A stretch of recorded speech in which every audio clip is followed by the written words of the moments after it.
Welcome, guys. We've got Lionhearts here. Welcome to Joshin-Strike. We've got a highlight recap maker, Lionhearts. And I gotta say, if you guys were on Lionhearts stream, you'd have got a brief preview of our pre-game discussion as well, and pre-show discussion as well, and would have seen me just setting up as well. Anyways, welcome to the show.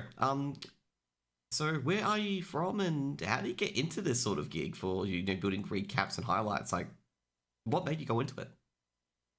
So, I'm from North America. I'm out of California, and I got into CS2 right away when CS2 came out because, like a lot of us, obviously I played Go for a very long time, but I had stepped away from the game in like 2018 or so to play other games, and I was just finishing high school and starting college, and came back to CS2 when it came out, and I started streaming CS2 right away because I really wanted to try making Counter-Strike content, which is something I'd always thought about doing, but hadn't for a variety of reasons. I was trying other games for a little while. Did Valorant, did Destiny, and then came back to Counter-Strike because it was like the one thing left that I was still really interested in.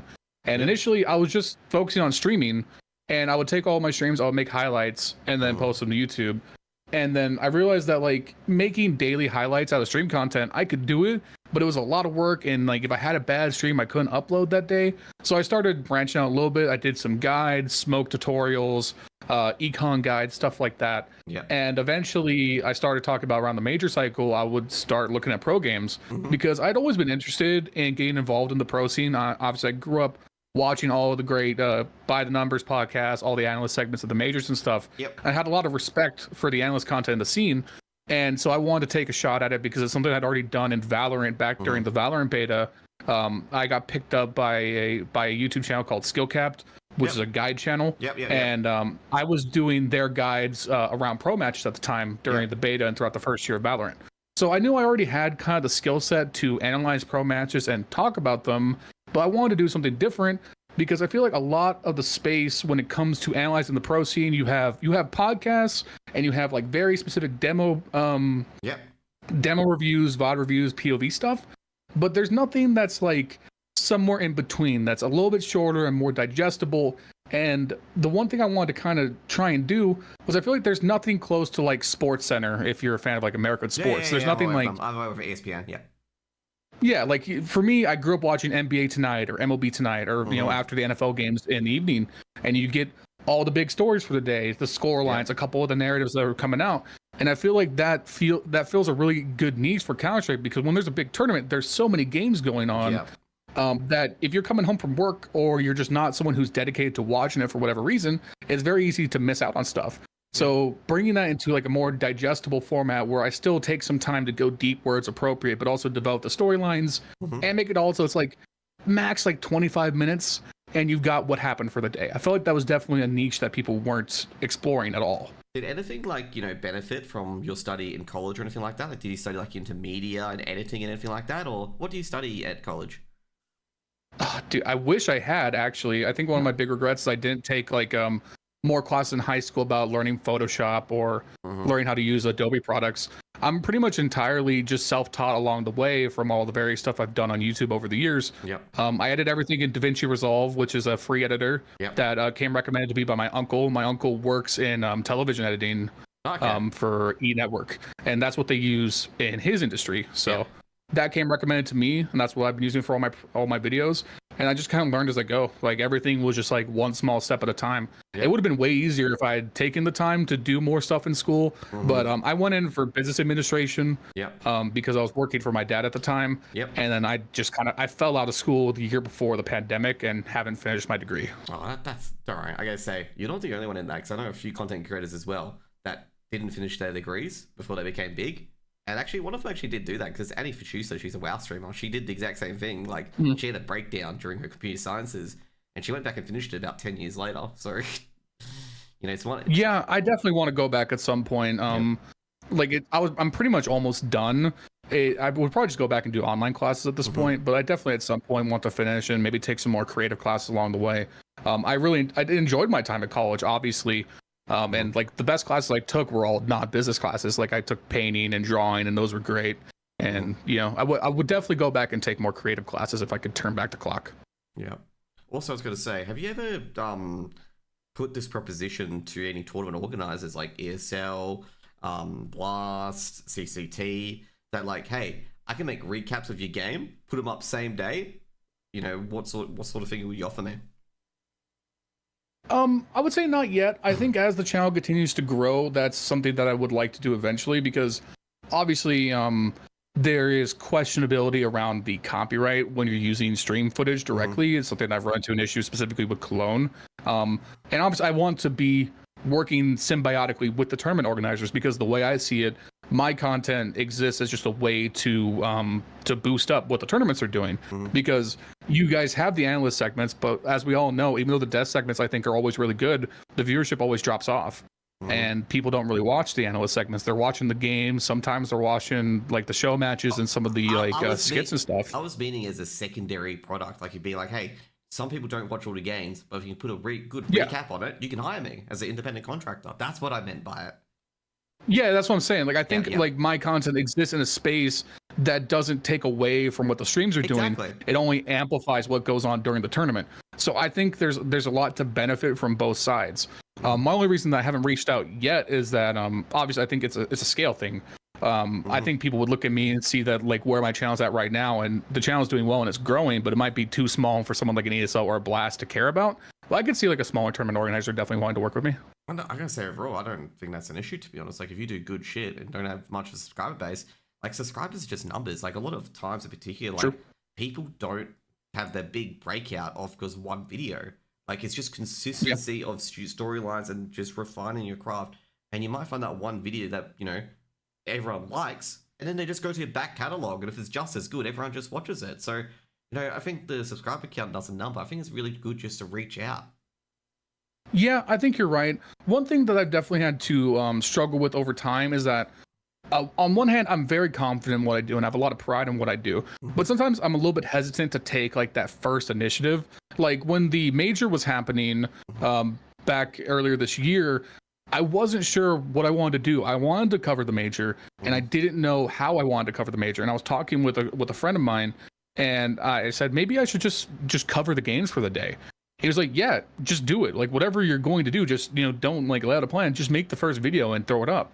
And I did the whole major, and that's what's stuck. Like now, like that's what I'm starting to be known for. I've done a lot of other videos since then and branched out and done more like general punditry, like talking about the player break and roster moves and stuff. But had I hesitated to like take that first move, I don't know if I would have done it. So I think you're right. I think it's one of those things that I should just kind of just take that leap and not be so hesitant, which is just, it's an issue that sometimes I have to overcome. Do you have any like, you know, any contact emails, anything like that already? Like, you know, to just get that done? Because, you know, definitely a lot of people in the industry can help you out, because obviously I watched some of the videos and I thought they were pretty good. They're really good bite-sized chunks. And also, as you said, they're just like kind of like Sports Center, where they just give you a quick update on what's going on, and everyone can benefit from that, because I think esports is getting to a point where like back in the day, everyone was like, you know, 5 years younger. It's already happened to the MMORPG community where everyone has so much time so they can watch this sort of stuff. Now it's getting to the off end where no one has any time, that sort of stuff. Like the average age has gone up. Sorry, let's take a quick sip of water. I do have my main primary email that's linked to my account, but the problem is that's my personal email that I set up with this YouTube account like 10 years ago. So I need to go and make a dedicated business email. That's been like one of those things that I've been putting off. But now that like I kind of need to get in contact with ESL to resolve some issues, it's like the first thing I'm doing as soon as Cologne is over. Is getting those business contacts ready. Yeah, just get a Gmail. Like just get a business Gmail. That's what I have as well. Easy. Just set up another one. Like I have one for my dad's business and one for myself. I just need to make another one. Yep.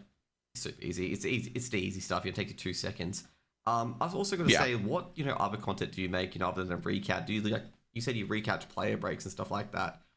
And also the roster changes. Like, how do you handle that content differently from obviously the match highlights? Like, where do you go to get that information?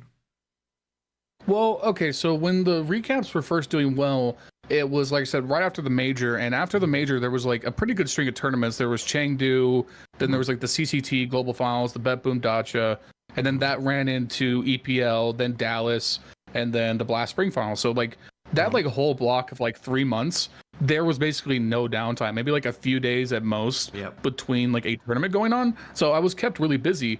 And then when the player break was coming up, that was the first time where there was going to be, you know, a solid month and a half where there were no tournaments. And so I knew that I would have to try and fill that content gap. And along the way, I would stop and do general videos. Like I still did more videos kind of about the state of the game, some of my own VOD reviews, some of the CS updates as they came out. And then when I realized that the player break was going to be important to cover, I was just getting up every morning. The first thing I'd do was go to HLTV or go to Twitter and see if any roster moves broke, if there were any like big articles. And then as soon as like, the Malbs trade broke to G2, I made a video on that same day right away. And just as soon as the news would come up, I would stop whatever I'm doing. And, I'm fortunate enough to work from home, so I have the time. So as soon as the news pops up, it doesn't really matter when, I would just stop what I'm doing and try and get a video out like as fast as possible. And with the player break stuff, I was a very important thing to me because I've always been bad about it, is I try and make things as concise as I can because I know I can spin off and just like go too long on a subject. So like if it's stuff like news, I'm like trying to hard cap myself at like 15 minutes max. I want to be just as quick, informative opinion, and then get out as fast as possible because people aren't going to pay attention too long, especially when you're lesser known. Like I'm not like a Thorin or a Mally Snake. People don't have as much credibility to my opinion, so I have to be as concise as I can be. Yep. So actually, going to mention that as well because a few people who have mentioned that is that at the start you're long as pigs of string, but as you get it, narrow it down bit by bit and refine, it gets a lot shorter. You talked about this before in particular. You basically switch to making a video if a news breaks out or whatnot. What sort of sacrifices have you had to make? Because I talked about it with Ben the Legend yesterday. Is that what kind of sacrifice do you have to make to be, where you are at the moment as a person who makes highlights and recaps? Like you have to take off work just to get it done if anything breaks. Is that sort of required in the industry to do that sort of stuff to be the top? I don't know. I think I'm in a very unique position. I'm young. I just turned 25 this year, and I'm very fortunate to live with my family, and my family understands and supports what I'm doing. I've been given this opportunity where, I don't have another job. This is literally what I do every day. And my family's behind me. They're allowing me to take this chance to see if I can make this work because they understand that if it works out, obviously economically, I'll be able to make money on it in the long run. But also because like I made it very clear, like this is not just like something that like I'm doing to make money. I'm doing it because I really care about it and I'm passionate about it. And like this is like what I want to do. So I've been able to focus as much time as I can on this, and that's obviously a very privileged position to be in. But it does come with its own sacrifices. I stay home, I take care of the house, I cook a lot of the meals for my family, and so like things we have to coordinate stuff like that sometimes. Like sometimes it'll be like 4:00 in the afternoon, and a CS update will drop, and I have to stop everything and go make a video. Someone will have to help me out, cook dinner that night, or take care of the dogs, or something like that. So it comes with its own unique set of sacrifices, but I think it depends on how much the recency matters. If you were someone who was just focused on, say, like, I don't know, making like really good demo reviews of pro teams, then you could probably work a normal job and focus on that at night or in your free time. So I think it definitely depends on how like quick you want to be to being first. And I'm lucky that I can really focus on trying to be first. Yeah, because that's two sets of it. It's also one side being accurate and one side being first. And obviously, I was gonna say Jake Paul, but I was gonna say Jake Lucky's definitely one of those where it's like he always focuses about being first, okay? And you got your Richard, your Foreign, and stuff like that. They're always like, let's be correct, kind of thing. So you're leaning more to that aspect for your recaps, and the main reason for that is because the recaps don't really, the facts are already there, pretty much. Or you don't have to dig much deeper, kind of thing. Yeah, and I think if you're someone like a Richard, like a Thorin, you have the luxury of not needing to be first because people take your opinion so seriously. Your credibility is like so established that Richard could talk about a tournament a week or two after, and people are still going to watch because they like Richard's opinion, and he's worked for however many 2 decades to establish that kind of precedent. I don't necessarily have that kind of cred yet.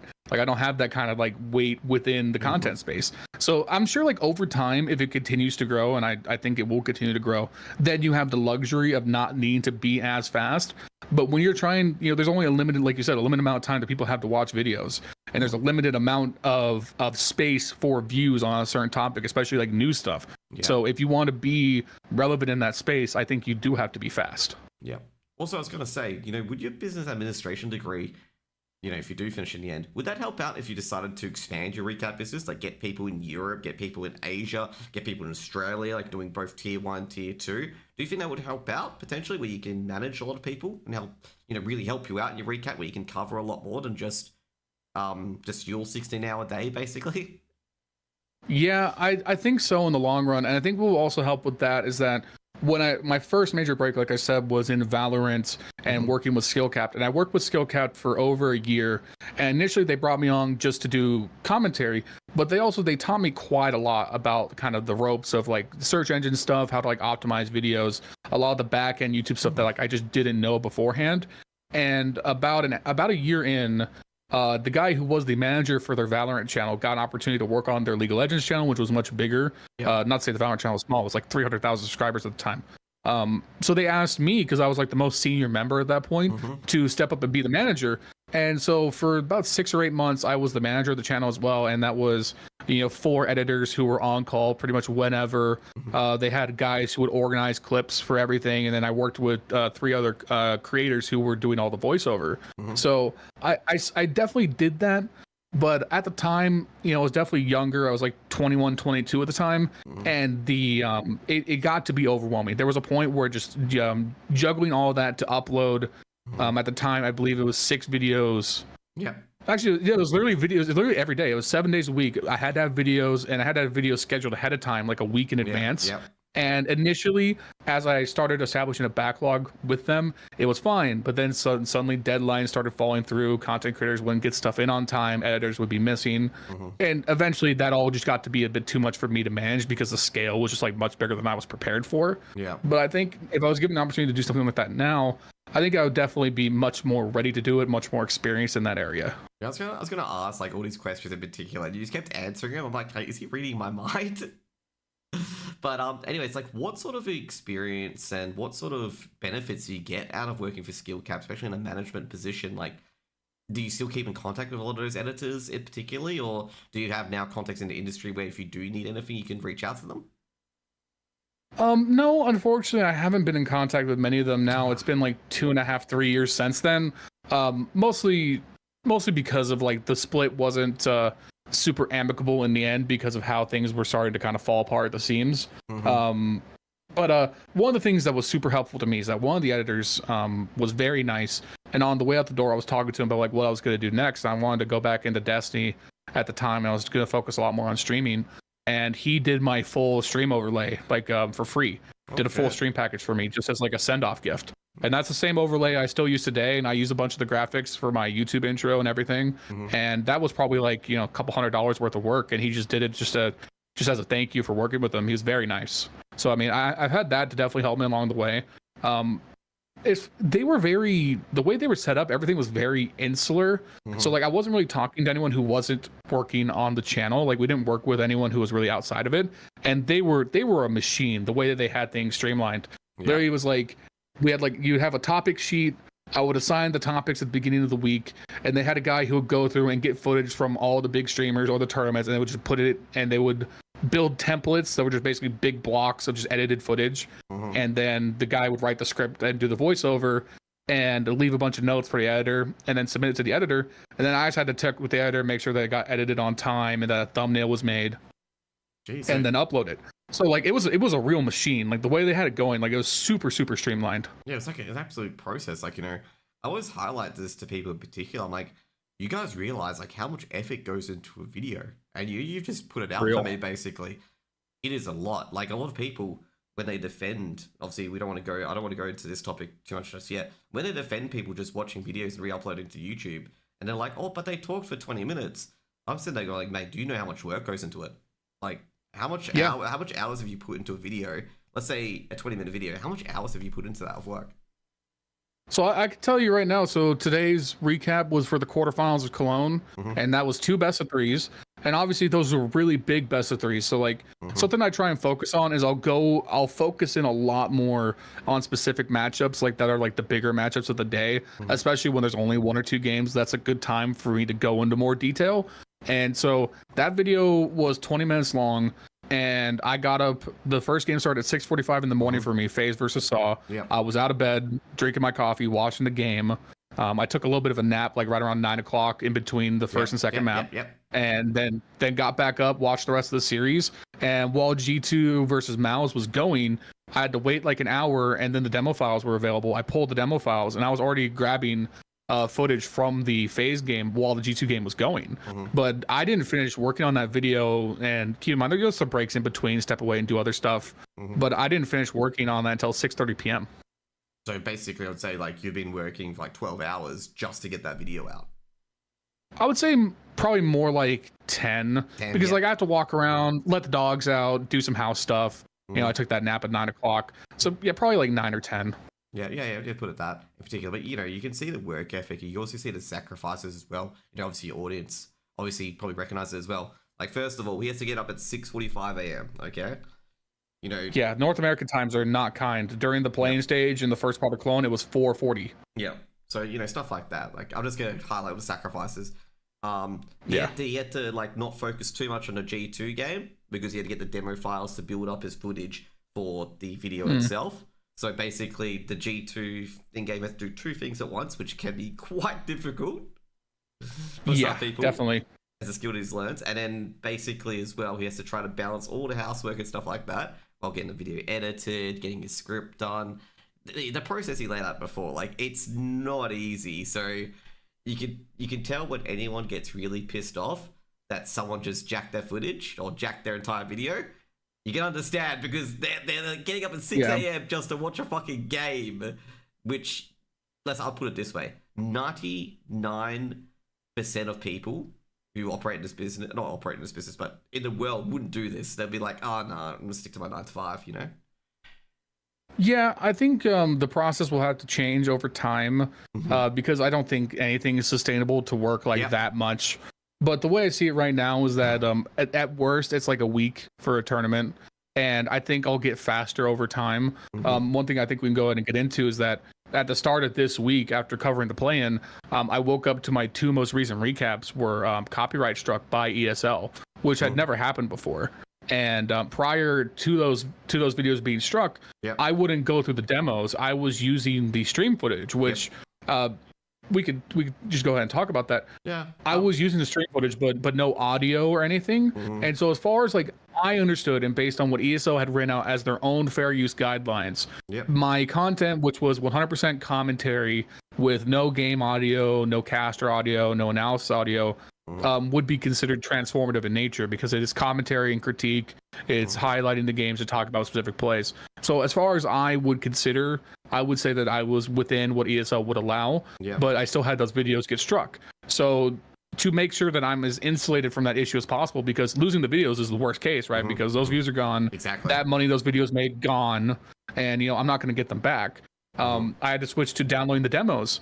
And that added a whole extra bit to the workload because one thing I think people will easily overlook is that Counter-Strike is only as good as it is in terms of a watchability of the product because we have the best observers in the business. And these big tournaments pay a lot of money for people to observe those rounds and make it look as good as it is. So try being your own observer in a demo. Go download a pro match right now off HLTV. Pick like the phase versus Saw game on Nuke. And go be the observer and try and time things up to how things are happening in the round. It's really difficult. Oh, definitely, because I observe my own games when I cast here too, and it's just, it can be so rough because you also have to cast, you also have to put the switches in there as well.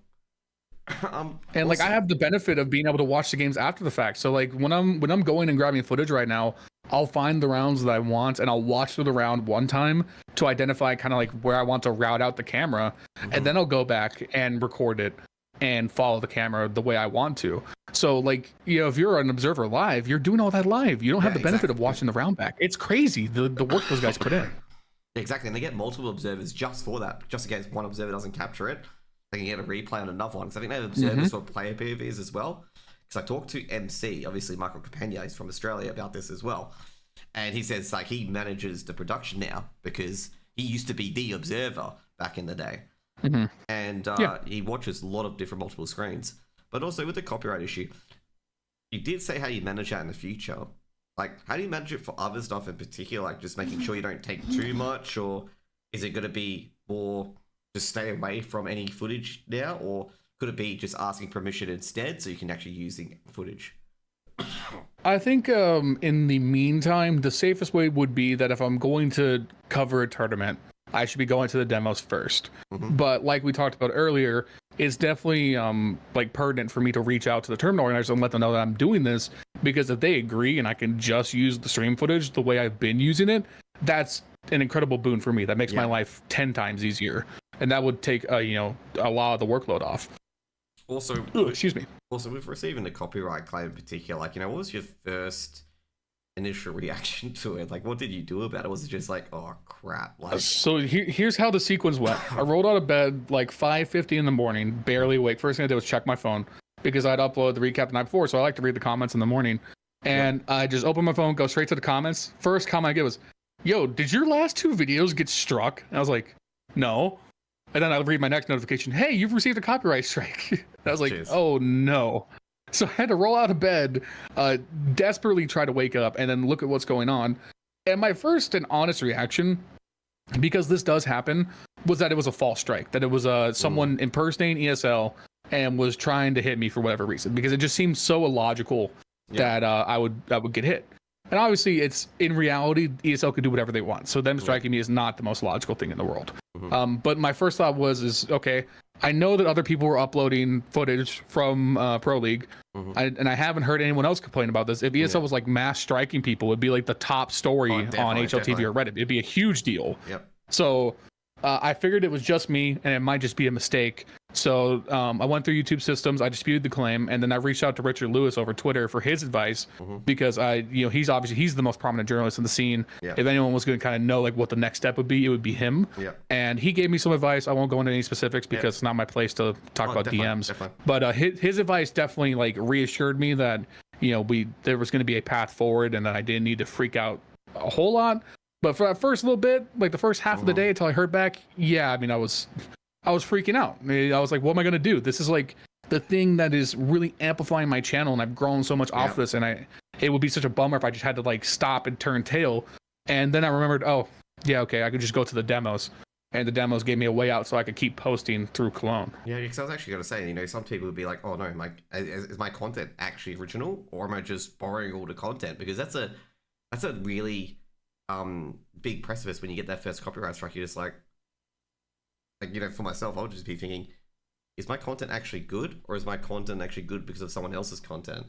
Did you have that sort of like crisis of faith, or no? No, I don't think I necessarily had that reaction, because one thing I was, as much as I'm no copyright expert, I'm not a copyright lawyer, obviously. Being someone who's been involved, like I've been watching YouTube forever, I've seen all of the drama over the years come through that. My understanding of fair use to that point, maybe again, very certain that what I'm doing would be at least considered for fair use. Like, I don't see how someone could argue that I was stealing content, other than the fact that I was using what was streamed by ESL. But I think once you dig into it, with all the work I put into the videos, how much editing goes into it, the commentary, I feel like you would have to really go out on a limb to argue it wasn't transformative. So I wasn't worried about that. I was just worried about them hitting the rest of the ESL videos, because once one falls, you never know when the automation kicks in, and 3 strikes on YouTube and you're done. And being a channel of my size, it's not like I'm going to get a reaction from YouTube on Twitter. Exactly. I would have to amplify that through another content creator to have any hope. It's just like a tree falling in a forest. No one really hears it. Yeah, exactly. I'd just be one of the many trees already dead on the ground. Yeah, exactly. Anyways, we're going to go we probably should go to the next stage. I mean, let's talk about Cologne. Let's do that. Dude, okay, first things first. Every year, it doesn't matter where the scene is at, or like what kind of meta we're in. Cologne's always the best tournament every year. I feel like it outside of the majors, Cologne, even a lot of the times, I think is better than some of the majors we've had in the last few years. It just feels like for whatever reason, everybody cares about that tournament. There's no like phoning it in. It's not like a Blast or some of the other like IM events where sometimes you get teams that are like tired or jet lagged and they won't maybe try as hard. Like, everyone shells out for Cologne. Always produces the best stories, and I think it always produces the best games. Is it because it's really at the start of the season? Because obviously Katowice, I think, is just after player break, and there's a few tournaments before it, and IM Dallas is at the end. I think that's definitely part of it, because it's definitely like everyone's in the swing of it. We've had a few events to like warm up to new rosters and stuff, but I think it's also like, it's one of the few events that I think lives up to like the hype of the prestige.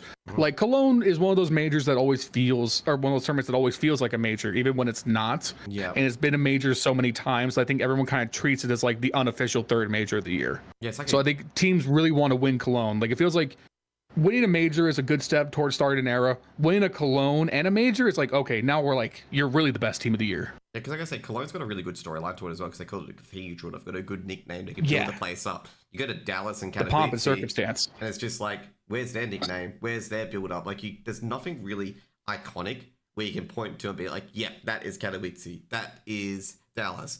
There's no culture impact. Yeah, I'm just using that meme, okay? So you can hit me with yeah, no, I think you're right there. I think Katowice has a little bit more than some of the other tournaments just because it's been around for so long, and obviously it was like the first two majors were Katowice's. Yep. And I think a lot of people know Katowice because of the stickers and stuff. So I think Katowice holds up pretty well too. But I think just Cologne is like perfectly placed. It's right at the end of summer, and then the production value is always there, and then the teams just always seem to deliver. And also I gotta say as well, like, you know, I went to Amsterdam for TwitchCon last year. I could have easily just not last year, 2 years ago. I could have easily just drove to Cologne and watched Cologne. It was like 50 kilometers away, apparently. Yeah. It's like, I hear it's like situated in a good part of Germany as well. I wouldn't know. I've never left the US. So, I mean, it looks like everything is set up for it to be like the biggest event on the calendar. Yeah, because I've been to Berlin, Leipzig, and Munich. Because I went to DreamHack Leipzig because one of my EU mates were there, so I was meeting with them.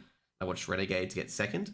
But anyways, we go off topic on that. But Cologne overall... Renegades, wherever they are. Like, I guess Cologne overall is really disappointing for the APAC teams, for both FlyQuest and Mongols. Like I say, FlyQuest, they've always had that struggling issue. Just the biggest issue has been obviously the AWPer, and I know everyone harps on about it. I harp on about it too. I'm like, if Alistair just hits basic shots, I think the issues would go away for FlyQuest. And they'll be a bit more competitive. They won't win the tournament, but they'll be a lot more competitive. Mongos was just flashbacks to their major days where they just choke games they shouldn't be losing and just melt down. It was so depressing to see. Especially because they had that pop off. Like that match against Chi2 was like, okay, wait a minute. Are Mongols gonna like beat the like first round exit allegations? Like maybe they're powering up. And then that series against Pain was incredible. It's a really good one to go back and watch if anyone hasn't watched the games. Is it because you like sparkling water is making me burp? Is it because you like Pain, or is it because you like Mongols feel like Pain? You know, I really think because they played against each other in the play-in, and I think they played against each other in the Blast recently as well. When you watch those two teams play, I feel like they're really evenly matched, and they bring like a lot of the best out of each other. Like I feel like in terms of skill, like they're very close. So like when they go, it feels like it's rarely like a blowout. Those teams like they'll go 3 maps and they'll be really close. And then you got like the Brazilians are always popping off and they're really intense and emotional. And it feels like one of the rare times where you see the Mongols really get invested. You see them yelling and screaming too. So it's like you got like 9-10 taking crazy shots with the op left and right, and then Big Azera is just like calling like insane clutches late in the round. And I don't know. I feel like at least lately, they've been super fun to watch play each other. Oh, definitely. I guess say overall, like I just remember the Mongols video with ESL with, you know, the Cadian, like they hate Cadian, and that, you know, they need to freeze stab you basically as well. That was pretty good. Overall, like, you know, what do you think is the biggest highlights and the biggest lowlights of IM Cologne? Well, I'm going to say the biggest lowlight I'm going to say is 9Z and Spirits crashing out early despite their previous performances. But I think the highlight has got to be Na'Vi, because everyone's calling them a fluke and stuff like that. I'm sitting there going, like, you don't fluke Bear Freeze, okay? I think they're overachieving of their roster, but you don't fluke Bear Freeze. To start off with Na'Vi, I think that you can look back at the major and say that it was a miracle run. The Na'Vi of today would beat the Na'Vi that beat the major, like 100%. They're playing way better as a team. Their map pool's gone better. They are just a demon on Mirage. Like going into tomorrow, I think it's Mouse is playing Na'Vi, and if I'm Mouse, I am not allowing Mirage ever. I'm doing everything in my power to never play them on Mirage, because you're just asking to go down. It's shades of like old Astralis, where like you would play Astralis on Nuke or on Overpass, and you were just guaranteed going down 0-1. Like I would never take Na'Vi on Mirage right now. And they're leveling up at the right time that it feels kind of like a sure-in for them to make the final. But Maus are they're so good and so consistent that I would expect Maus to be competitive in that series. I think the biggest highlight for me of the tournament, even though they just lost, was FaZe Clan, because the way that like FaZe put themselves in position to be like the classic like gatekeeper, the defeater, and the way they took out Liquid was just like so exciting, because it just felt like vintage FaZe, where you couldn't beat this team. It doesn't matter how big the play is. It doesn't matter how many times you clutch until you have that final round, FaZe are a threat to win the game. Yeah. And that felt like fully realized against Liquid. And then against Saw too. Like down the stretch, it felt like Saw were going to crumble. I talked about it in my recap today. They were in the overtime. It was I think it was their first round on CT side. Saw the FaZe push out. They do an A push with Brokey and Frozen out hut. And Roman is by the squeaky door, and he looks at Mini, thinking he's getting pushed from Mini, but it's his teammate. Right as they push out a hut, and he gets caught with his pants down, and they lose the A site. And it's like, okay, Saw have played this incredible series to the point. They've held their nerve this entire time, but like, are they cracking? Because FaZe just keep coming at them. They won't go down. It's like that like unkillable quality that makes FaZe so exciting to watch. Yeah, they're like a very gritty team. Like, they just don't say die ever. They're very gritty. They will grind you down. I mean, this is not new for FaZe, because FaZe have been doing this for 2 years. I remember Twist complaining about burnout, and I'm looking at their previous matchups, like, yeah, because you guys keep going to like low bracket eliminations, BO5s that go on for ages, BO3 that go on for ages. I'm like, yeah, I'm surprised you guys haven't burned out yet. Yeah, it's the classic Kerrigan team. They may be the best in the world, but they're never 2-0ing anybody. It's always a little exciting. I think that's why they're always so fun to watch, is because you can see how good they are. And like, Kerrigan's the best in-game leader for my money. He's the GOAT. Yeah. Like, I don't even think it's really close. But like, at the same time, it doesn't have that like overwhelming quality of like Astralis, where like you'd watch Astralis play, and at a certain point, it's like, okay, you guys are just gonna 2-0 your way to the finals. We'll see if someone could do something there. But like, yeah. It's just, you want another series? Okay.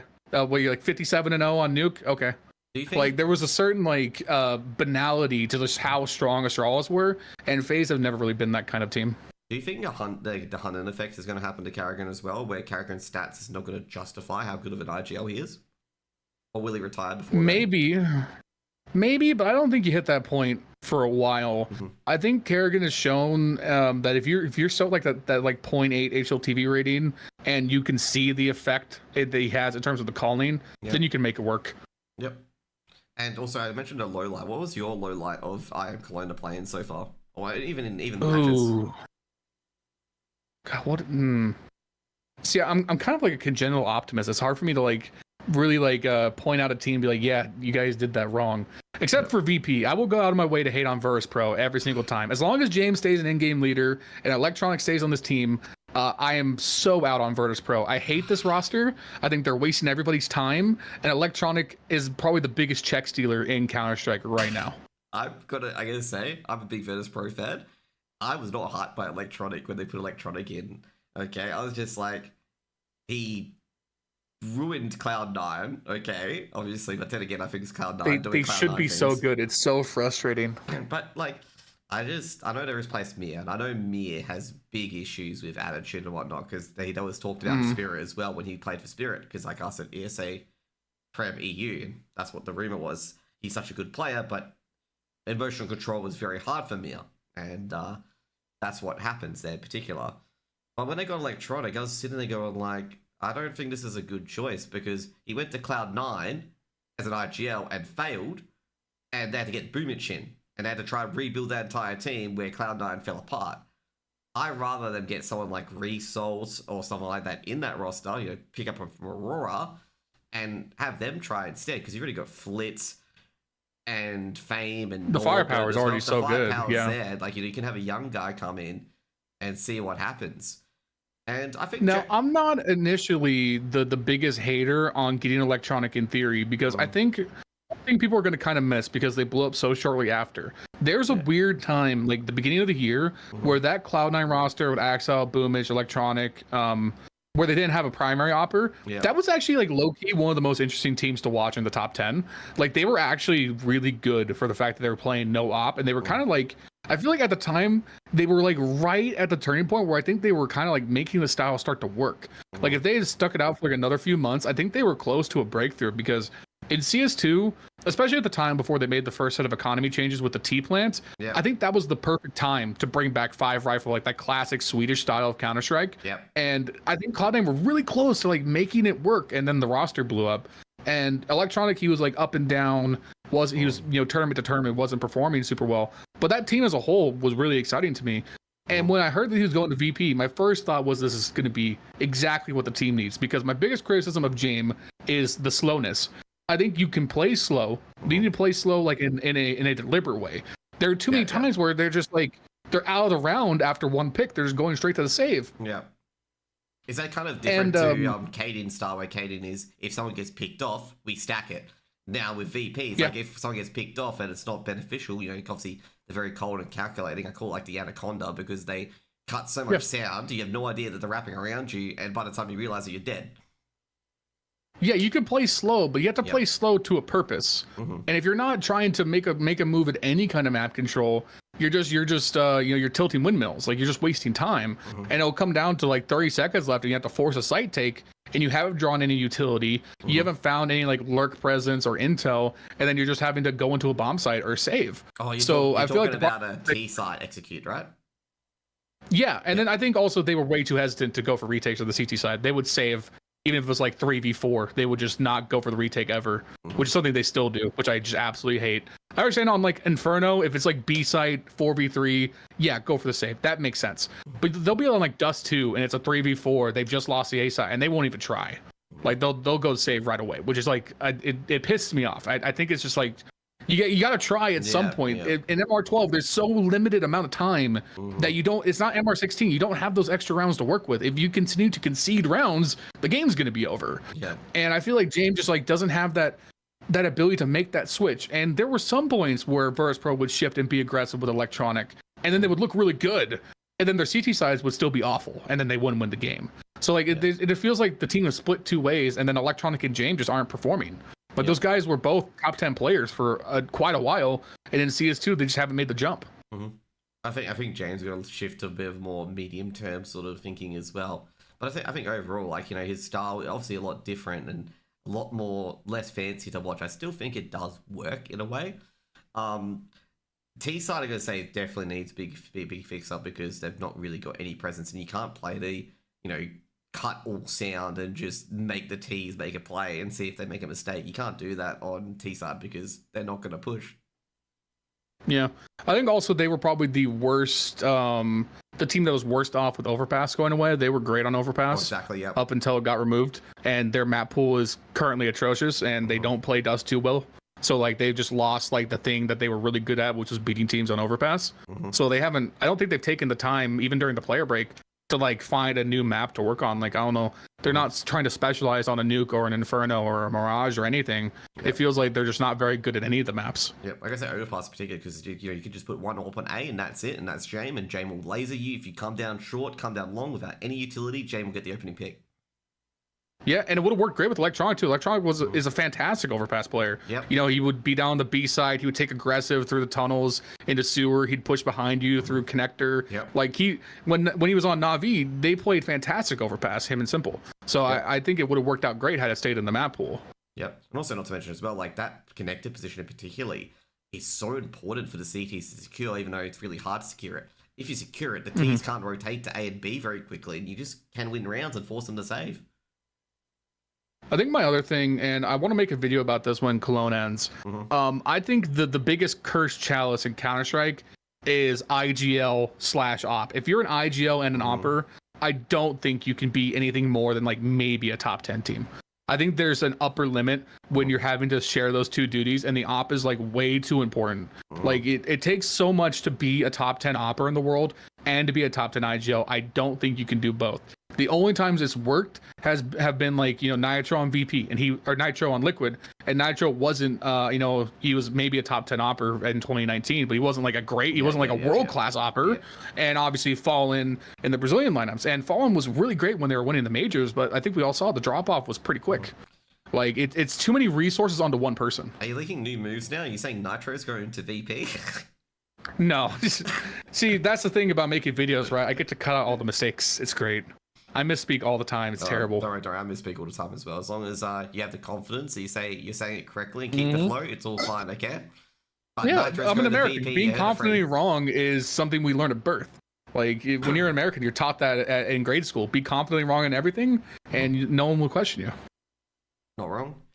Actually, I would say overall, like, it's actually kind of interesting because obviously Semper Fi, which is one of the Australian teams now, have picked up Keen, and Keen's an IGL AWP in particular. Do you think, like, you know, it depends on the style of AWPing? Like, you can't have a Monacy AWP IGL because Monacy is aggressive as hell. Is it more of the play style, like where you can have a passive AWPer in IGL? You talked about Nitro, like he wasn't the greatest AWPer, but he was a good IGL, and he was probably more passive. Could that work where you have a passive AWPer IGL rather than an aggressive one, like Monacy, Brokey? Trying to think of another aggressive IGL AWPer. Anyway, but either way, you get my point. Yeah, I think so, but I still think you're capped out. I think that like one of the benefits, I think why people like Kerrigan and Apex are able to have so much staying power despite not being so great as individuals anymore is that there's a certain point where an IGL can just say, hey, on the T side, I'm just going to throw myself into space. I'm going to die. I need you guys to trade me. And then I'm just going to pilot from the spectate. I'm just going to start playing the RTS and I'm going to move around the units on the board. And if you're the op, you can't do that because that's too many resources. You need to stay alive. You need the op impact. So it can definitely work.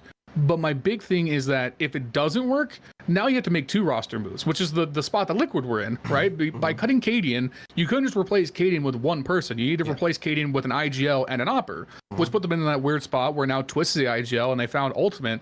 And Ultimate's been a great pickup, but obviously Twist is a huge asterisk going forward with whether or not he's going to be able to break into being a top-level IGL. Well, if Device can be a star player IGL, or that means Twist can be a star player IGL. Well, here's the thing, though. I think we're seeing that Astralis is starting to cap out. Yeah. Like I'll make it as a jocular comment, okay? Yes. Yeah, well, no, but I think it is interesting because when Astralis, they first made the roster swap, we expected Device to have the drop-off because we think the drop-off is inevitable with being an IGL, but his numbers have stayed really high. But I think I was listening to Thorin, I think he was talking about this on Hot Take Point Made with Kassad and Maui the other day. There is this benefit when you're the IGL and you're like a former star player, of it's clear you're just calling your own shot. Like when I watch Astralis, it feels like they're writing the plays around Device, getting the space to get his work done with the omp. And that's great for Device. And when it works, they look really good against lesser opponents. But you start playing the more tactically legit teams, you play against, Maus and a Shuhei, a Navi and a Lexi B, even Apex and Kerrigan. When they're starting to call more for the team, I think that shows the weakness. And one of the things that Liquid ran into in the FaZe series was once they got hit in the teeth on Mirage and their A and B strategy didn't work and Twist couldn't call around himself, they stopped having strats. They stopped executing. They started trying to look for miracle plays. And next thing you know, you're blowing an 11-1 lead. Yep.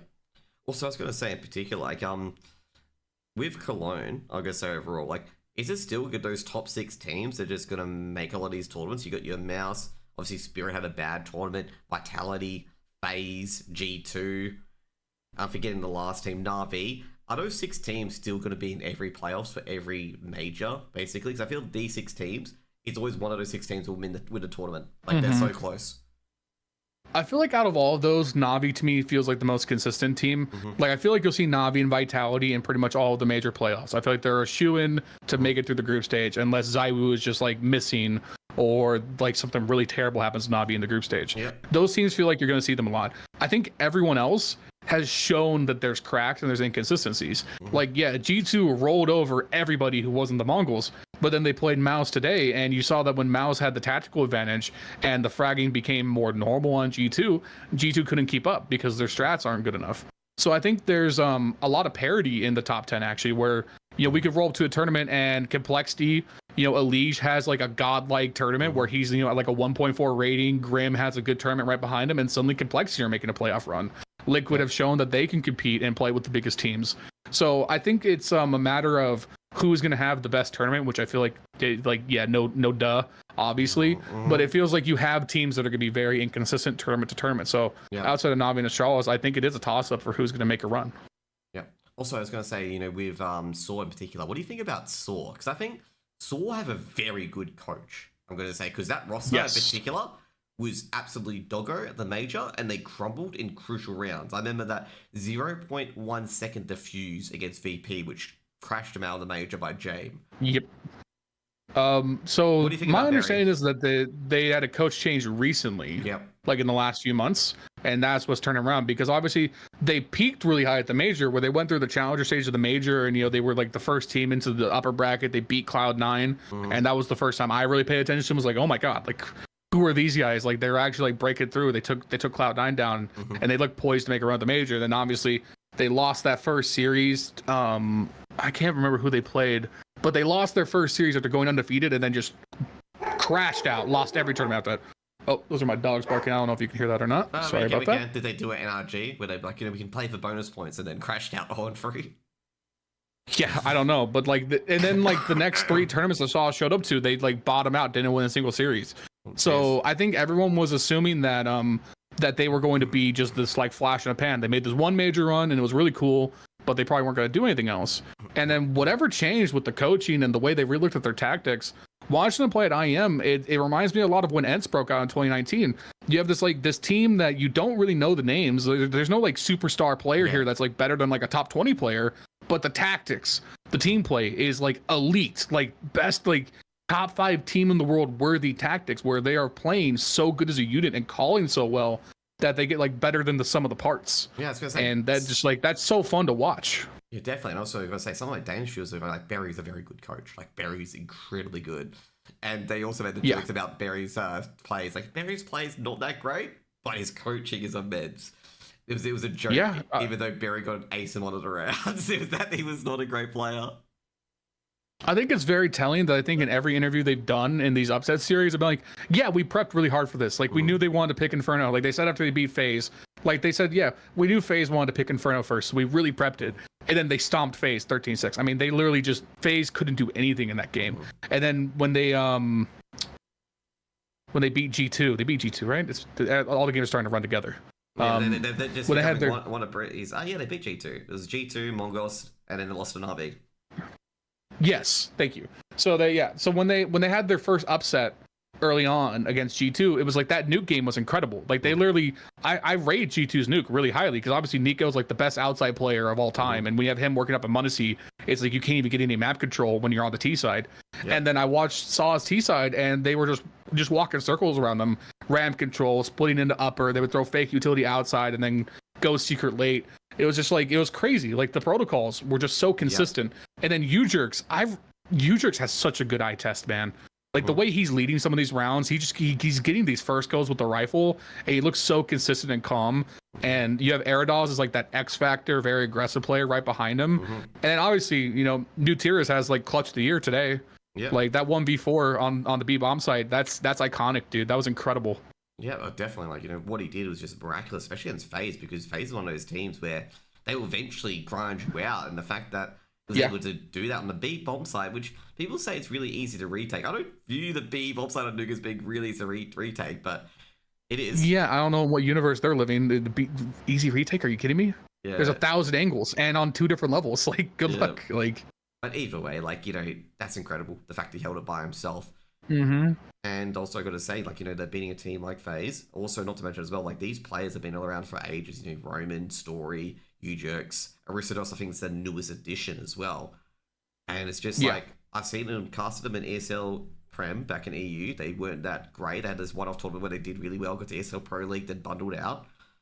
And, you know, they're flashing the pan as you talked about. Like, they had one before the major run. And I was just in there being like, oh, they're not going to make it very far. It's still the same roster. What's the new tricks that they generated? And yeah, you know, they've made it really far now, the versing Vitality. Yeah, I think what you can look at, and I think this is really telling, this is what I'm always looking for, is that you look at like Liquid had a very similar like miraculous run going back to the Blast groups the other week, right? But you look at what Liquid did, and their wins were insanely dominant, but it was because the individuals were going so hard. Like Ultimate just starting off as like a 1.3 player with the op in his hand, taking all these crazy ego peaks and hitting all these shots. You look at that and you're like, is this repeatable? Yeah. And I don't know. Is he going to regress to the mean, or is he just going to suddenly be a top 5 opper? That remains to be seen. But when I watch what Saw have done here, it does look like this formula is repeatable because they're playing like really good, like consistent Counter-Strike. Like I highlighted today in this recap, you watched their Inferno T rounds against FaZe, and there's nothing remarkable going on. They were drawing out utility, and then late they would go A or B. They would take their trades and take the bomb site. Like the protocols are just so simple, but everyone is working together, and there's rarely any gaps. And then you get like that little bit on top of like Mutiras having a great game with the clutches, or Ujerks getting great multi kills, or Story doing great with the op, and like that's what pushes them over the edge. But they should be able to repeat this formula. Like there's no reason why this level that we've seen can't be somewhat consistent. Yeah, it's just more like a simple, like, you know, just put the ball in the back of the net kind of thing. You know, that's all you have to do. Yeah, it's just get the bomb on the side. Just, you know, get the bomb on the side, get a favorable trade, get a 3-for-2 trade, get to the post points. What we need to do, let's say if Inferno, for example, an A site, what you need to do, you need to smoke off library, make sure the rotating player can't come in to intervene. Where are the 2 players or 3 players going to be on the site? Have they got quad control? If they don't have quad control, there's going to be 1 in pit 100%. We can molly that out, fuck up their crossfires, get in there, put the bomb down. How do we make it, advantageous for us in particular? Like, would there be a player on site? Where would what their habits are? Was there be players still lurking in apartments? What we do here? And then that's how we do it. And the likelihood of the positions as well. Yeah. I think going back to the Inferno game, it really stands out to me how they started off the game on the CT side, because FaZe wins the pistol, they win the force buy after, but the thing that starts Saw's run is Udrix saves an M4 on round 2. And then the very next round, Udrix picks up a 4K on B, while everyone else is saving, and that kickstarts their run. They win the next 6 of 7 rounds off the back of that. So that discipline where Udrix could have tried to get more exits or play more aggressively on the second round, but he saw that, no, okay, I need to pull back, I need to save, we need this gun, we can make something work off the back of this. That starts their whole streak of rounds. And the round afterwards, they play very safe on A. They don't contest into apartments. They don't give Rops any opportunity to make any picks work in his playground. Don't give Rops any room to work in the apartments. They let them push onto A. They dissect the picks. They shut down the A take. And then you're off to the races. You've neutralized FaZe's economy in 2 rounds. Yeah, like I said, it's the most importance of, in playing in general, is just most importance of saving. Is that sometimes saving that one rifle, especially the M4A1S, on B, on Banana. I am assuming got a 4K on Banana, because that's the one where they all line up and the M4S can just shoot through them. Either way, it was a 2K on Banana, and then he got 2 more when FaZe pushed the site late in the round. Okay, either way, I was going to say, there's so many bottlenecks in B where the M4A1S is just Swiss cheese, and you can get potentially more rifles. If you get 1 or 2 kills and the AK drops slightly, ahead of the boost area or in front of car, you can just screw all that AK array, and that's snowball territory, basically. And also on the other side, it's so important to make sure you get rid of guns as well as a T side player. Chucking the M4 over the fence, making sure they can't recover it, because, as you said before, that one M4 being saved changed the entire fucking game. Yeah, it changed it. Saw 1.5 because of that M4, straight up. It starts their streak. It limits FaZe's momentum in terms of their economy. Everything starts because Udrix was able to save that round. And obviously, it's something I think about a lot, because I just play regular matchmaking. I'm very much just a regular player of the game. So when I'm watching these games, I'm taking notes. I'm trying to take mental notes of stuff like this. How many times have you been playing a matchmaking game and everyone refuses to save? Everyone's trying for the clutch. But it's if you save 5% more, maybe you win way more of your games than you would be right now. It feels so simple, and it's because it is, and it's because people don't do it that it stands out when it happens. Those simple protocols, they add up. And then also, not to mention the counter protocols as well. A lot of the AU players talked about as well, chucking away a weapon, making sure that the CTs couldn't pick that up, or even protecting that weapon as well, or even throwing a HE to make sure the weapon comes closer to you guys so that people can't pick it up after the bomb's blown up. Yeah, Counter-Strike is the beauty of Counter-Strike is that the smallest details really matter.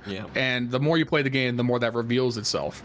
And watching a team that is very much the underdog, right? It's FaZe Clan, you're on stage. Kerrigan is the stage master, the way he works the crowds. Definitely, and man. they're playing just such good Counter-Strike and rising up to the moment.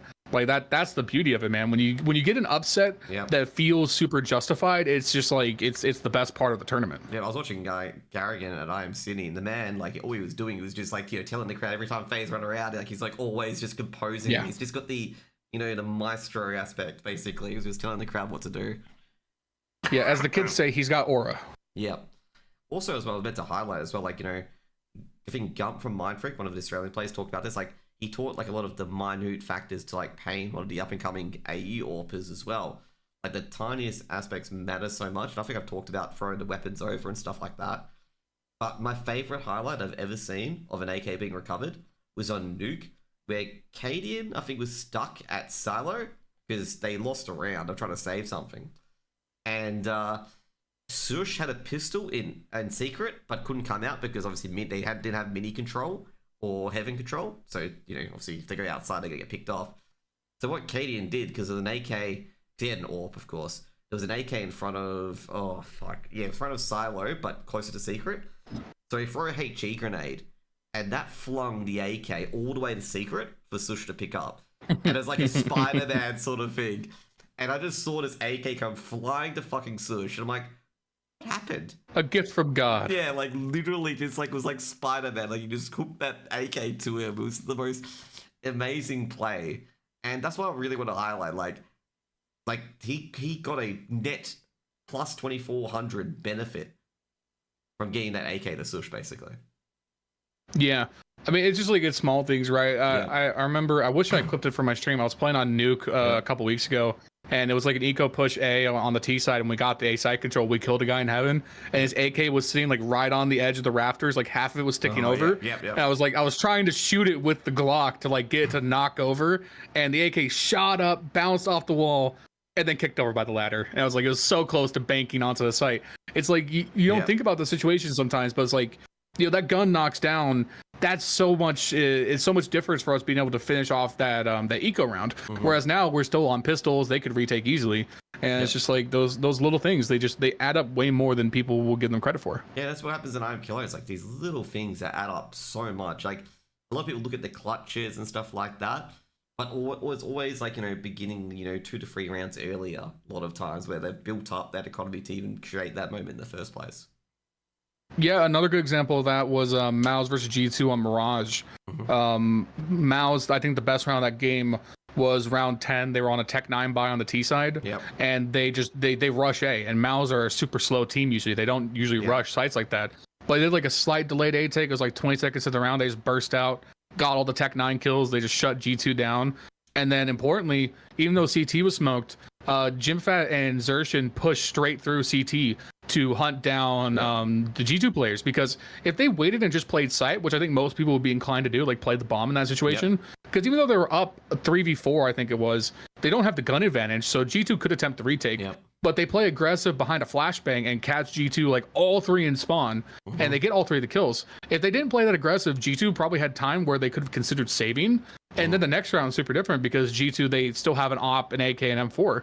But you took all those guns off the table by taking that extra initiative to take that map space. Also, like taking that extra step in the map control and the post plant, that's the difference maker between winning the round or not. It's so easy, and you see it so much like when you play your own games where people will just are so content to sit in the same 5 spots. But taking that like calculated risk to push through a smoke, push into an off angle, those are the things that can just shut down a team. And obviously Mao's, I mean, just ran over G2. Like the tactics on their T side were so legit. And also not to mention as well, like, you know, it plays to your benefits of the gun itself. Like Tech 9 is really good at fast-paced blitzing. You know, 2 tap the head, you can just control the site. Rotators can't even get there. They're just too slow. And also, you know, that flash through the smoke as well. Tech 9's so strong at it because the Tech 9 is a very quick weapon. Yeah. Yep. I mean, it's playing to your advantage. You're down to Tech 9s and a Galil. You're facing full bot CTs. You have to play to those weapons' advantage. You don't want to be stuck behind Firebox taking shots at stairs. Like, you don't want to be in that position because that's going to favor G2. And you have to respect the fact that G2, they're maybe not having the greatest game, but you never know when they're going to lock in. Like Nico, Malbs, Munisi, whoever, they're liable to do something amazing at any moment. You can't take that for granted. Yeah, and that main win condition particularly is not really in snacks. It's if Modesty Hunter, Malbs, and I mentioned Modesty twice, Nico can light it up, basically. Like, if they can light it up, the world's on fire, the game's over, basically. Yeah, I mean, the most unfortunate part for G2 is that Nico went from being, like, the best player in the world to just being there. Like, he was, like, 1.4 for the tournament. I think he was, like, right around 1 for that series. So if Nico plays even like 10, 15% better, I think we're talking about a very different outcome. But Mao's just played to their win conditions. Like, they knew that tactically they had the advantage. And then Torzy is just a monster with the op in space, and Zershin is so good at multi-killing. Like, I think people really underrate Mouse as a team. And I don't know why, because every time they show up, they do something spectacular. Like, they're one of those teams that, like, I think is comfortably like number 4 or number 5 in the world. But like their ceiling is like a number 1 potential. They just haven't like quite gotten there yet. And when you see them working like this, it's like, man, Shuhei is so young, but he's already so good as in-game leader. Jimfat's probably the best anchor in the game. And then Torzy, Zershin, they can hang with anybody. Like, when they're all playing together, they're almost like they have that same quality that I talked about with Saw, where they are better than the sum of their parts. Like, they become a much better team than the individuals on paper, but then also their individuals are really good still. I'd say better than Sush, though. I think Sush is a really good B-side anchor as well for, not B-side, he's a really good anchor for Heroic, but do you think he's just tapered off a bit? I think just Jim Fat's just like he's peaking right now. I think based on the stats, he's like one of the he's got to be rating wise like one of the best anchors in the top 10. I just honestly I've always rated him really well, and then I heard it on the cast, and they said a few times on the desk that they were considering him for the best anchor in the world. I was like, yeah, that makes sense. Yep. Also, I was going to say, and it sounds really attractive when you say it. Also, going to say, like, I remember Tours used to play for a team called Budapest 5 back in ESA Advanced, and he would carry holiday games. He's just ultra fucking aggressive. Met him at IM Sydney as well. Then you got Exertion. Exertion was just so hungry to get the pro seed. He was like, help me learn. I need to learn more kind of thing. Like, he was so lean on mouse decks. Like, he was taking every opportunity to just learn more about the game. And, like, it's really shown now that he's just absorbed everything like a fucking sponge. Jim Fat has always been touted as being a really good anchor, really good aimer as well in Finland. I remember him, I've never casted him, but I remember the Finnish scene talking up him a lot. Shui, I saw him in Game of Legion when he was IGL there, and I had no idea Mouse actually loaned Shui to Game of Legion, which blew my mind. I was like, holy moly, like, Mouse were a genius to not sell him, because that would have been a whole different story. And think about that ripple effect too, because right after Shuhei leaves, they get Snacks like a month or two later, right? Yeah, exactly. Like, and now Snacks on G2 because of what he did in Gamer Legion. So if Gamer Legion stuck with Shuhei, where would Snacks be? G2 would not have an in-game leader right now, or we'd still be with Hooksy. I think Hooksy's pretty decent, but I just think in that sort of team, Hooksy can't really enact his style because G2's win conditions is really strange compared to all the other teams. G2's win conditions in their star power. It's not in their tactical advantage, funnily enough. That's how I feel about it.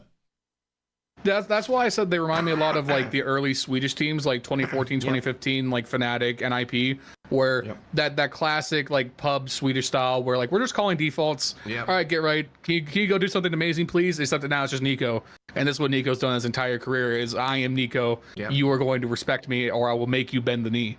And Muncie is just such a freak right behind him that they look so good when they're both playing at like full tilt. Are you looking at another one? Another move? Ime? Is Ime got a thing? Ime Nico? I'm Nico? Oh, no. I cannot confirm or deny. Navi may be trying to acquire every player on Earth. Simple is going to form his new team with Nico, Emma. They're going to be the biggest team to ever exist. Yeah. You know for G2. I'm Nico, and then like have the names like line up as a sentence.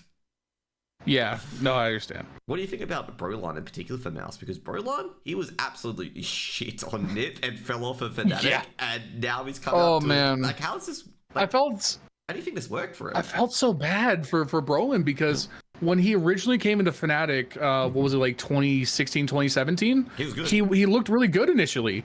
Like that was towards the end before Olafmeister went to FaZe, and that was like the last breath Fnatic where like Krims was still really good. Olaf could occasionally do it. And then Brolin was like that young X Factor, and he had a bunch of great series when he broke out. And then obviously just as Fnatic faded away, so did he.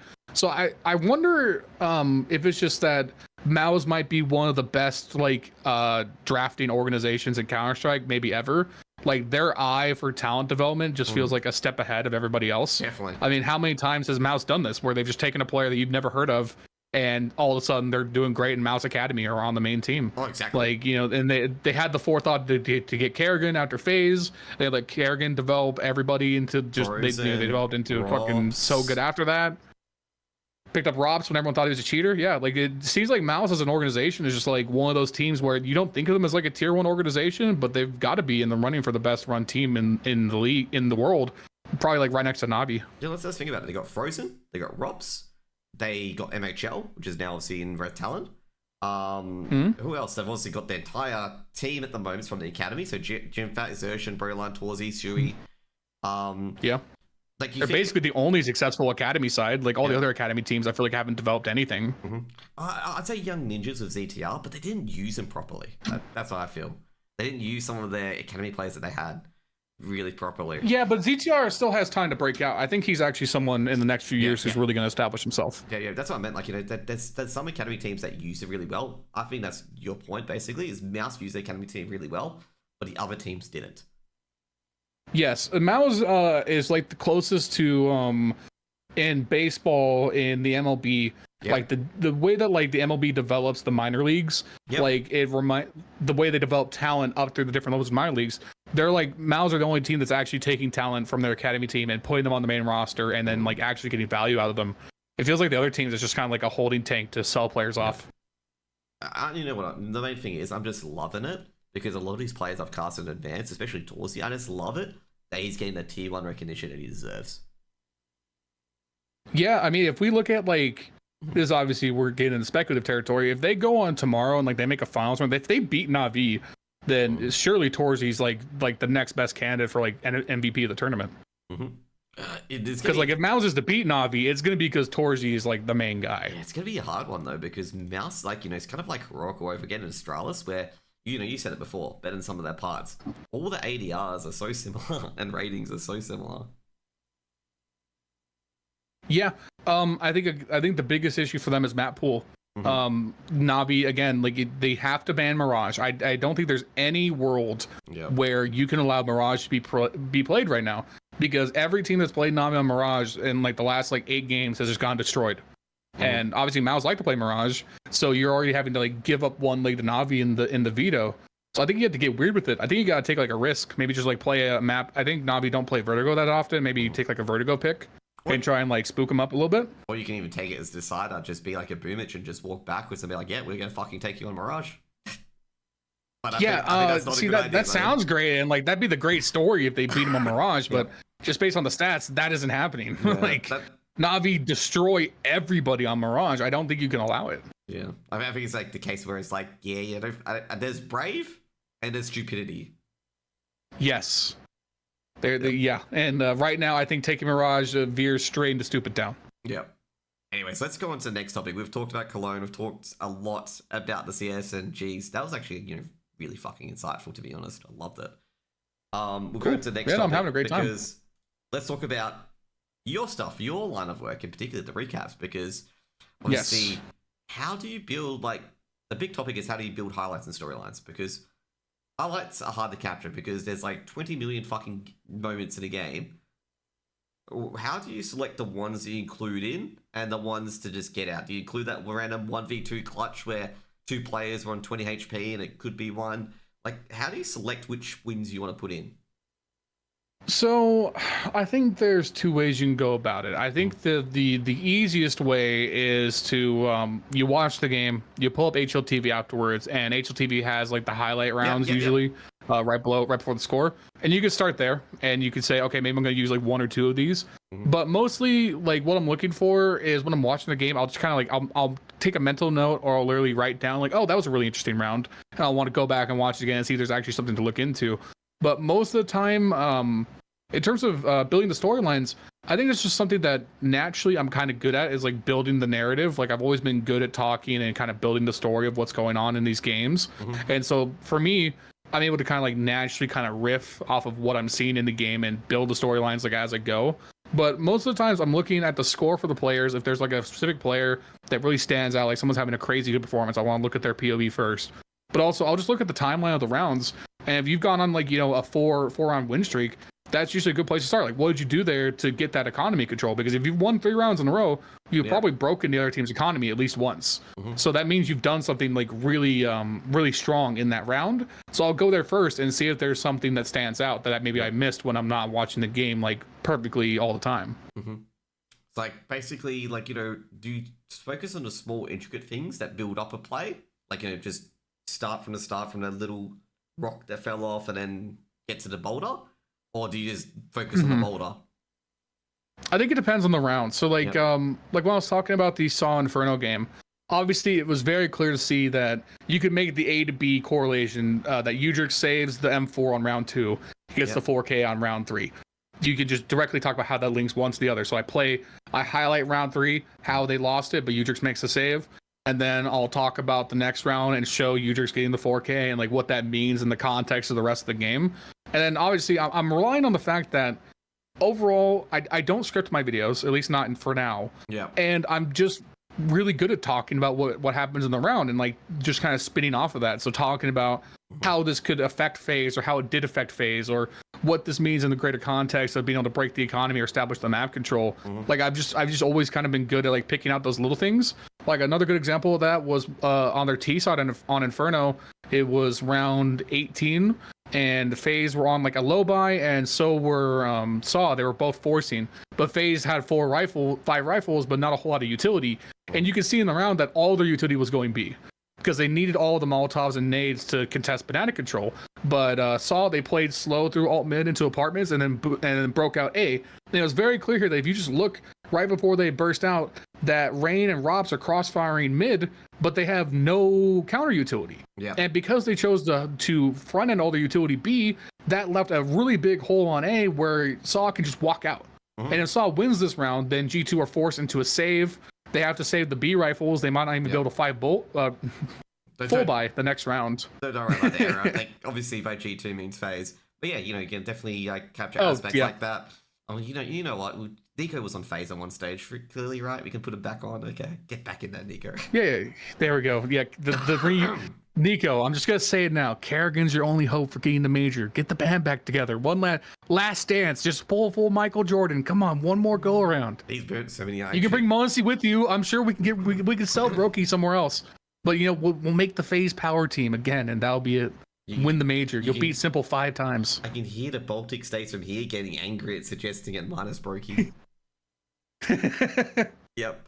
Double op. We'll have Brokey and Muncie. I can hear Heku getting angry about. No, Heku wouldn't get angry, but either way. But yeah. I can hear that. But yeah, obviously, when I'm recording, I do have to re-record often because, again, you watch so many games, the names start to run together. Oh, definitely. Like it can be just all the names, all the rounds. It's all a blur. So basically, you highlight a lot of the tactical stuff in particular, and be like, they can't do any utility or anything like that. Let's say, for example, Rops is that quad, for example. It's just like, yeah, Rops can't contest them walking out on A side, because if he does, he's just going to be traded 1-for-1, and then they're going to have one person in sight as a 4v4, and it's just very difficult to win on A, and they've already got a bomb plant. They're most likely going to have post plants as well, which means it's just harder to just pick out the site. You got to get that shovel and really dig hard to just get them out. They're just like termites, basically. Well, yeah, and then I think the important thing is relatability. If I just looked at every round where like ZywOo walks down mid and bangs off 5 guys with an AK, like, yeah, everyone knows why ZywOo's good at that, but what does that matter to me? If I'm just the guy watching and I'm trying to like learn something, okay, I will just walk down mid to get 5 kills like ZywOo. I'll totally be able to do that. It's like, no, my thumbs are barely functional. I need tactics to survive. And the tactics are what you could take and learn from. So I think it's really important to focus on the meta game itself, because the individual brilliance, everyone can see why that is. Like it's again, like when you contrast it to real sports, everyone can see why LeBron James is so good at basketball when he's, a demigod running down the court and he could just jump 6 feet in the air and rip the hoop off. You can't do that. I can't jump that high. Like, Jesus Christ. Like, but I can watch how LeBron plays the game, like his game IQ, and makes his passing decisions. That's something I can learn from, and I could apply when I play basketball and then miss the pass and be terrible. Yep. But the tactics are what people can actually relate to. So that's what you focus on. Like, you don't focus on the individual clutches or highlights. You focus on like the tactical and then build it up from there. What are sort of highlights that you want to, like I say, obviously people who are getting into highlighting and stuff like that, storylines, what do you think the big red flags on certain highlights to avoid? Or is it? It's interesting because usually I don't really think about like what not to focus on. I have to think about that for a second. I think the big thing is that if you're going to talk about a round, there needs to be like a purpose to it. So like I will focus on clutches or individual brilliances when it matters to either like the bigger story that I'm trying to tell, or because it factors into a later round. So again, like in the Saw series, there's no way in hell I wasn't going to talk about that Mutiris clutch. It was fantastic.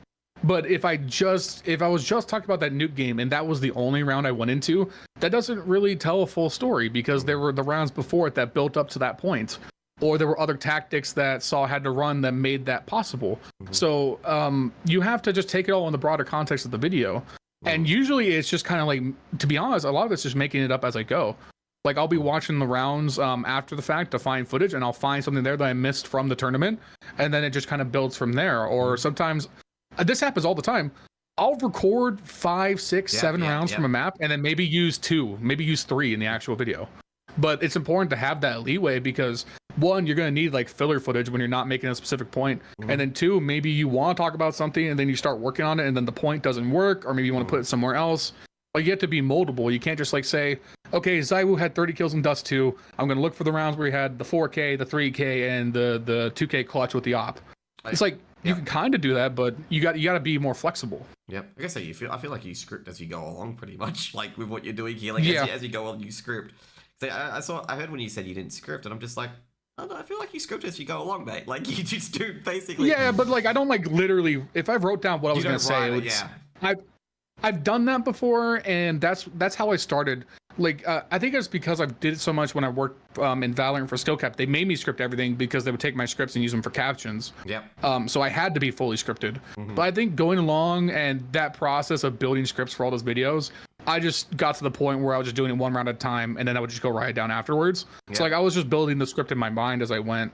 And sometimes I'll go back and re-record take. Like, we talked about where we've highlighted a few times where I've misspoke.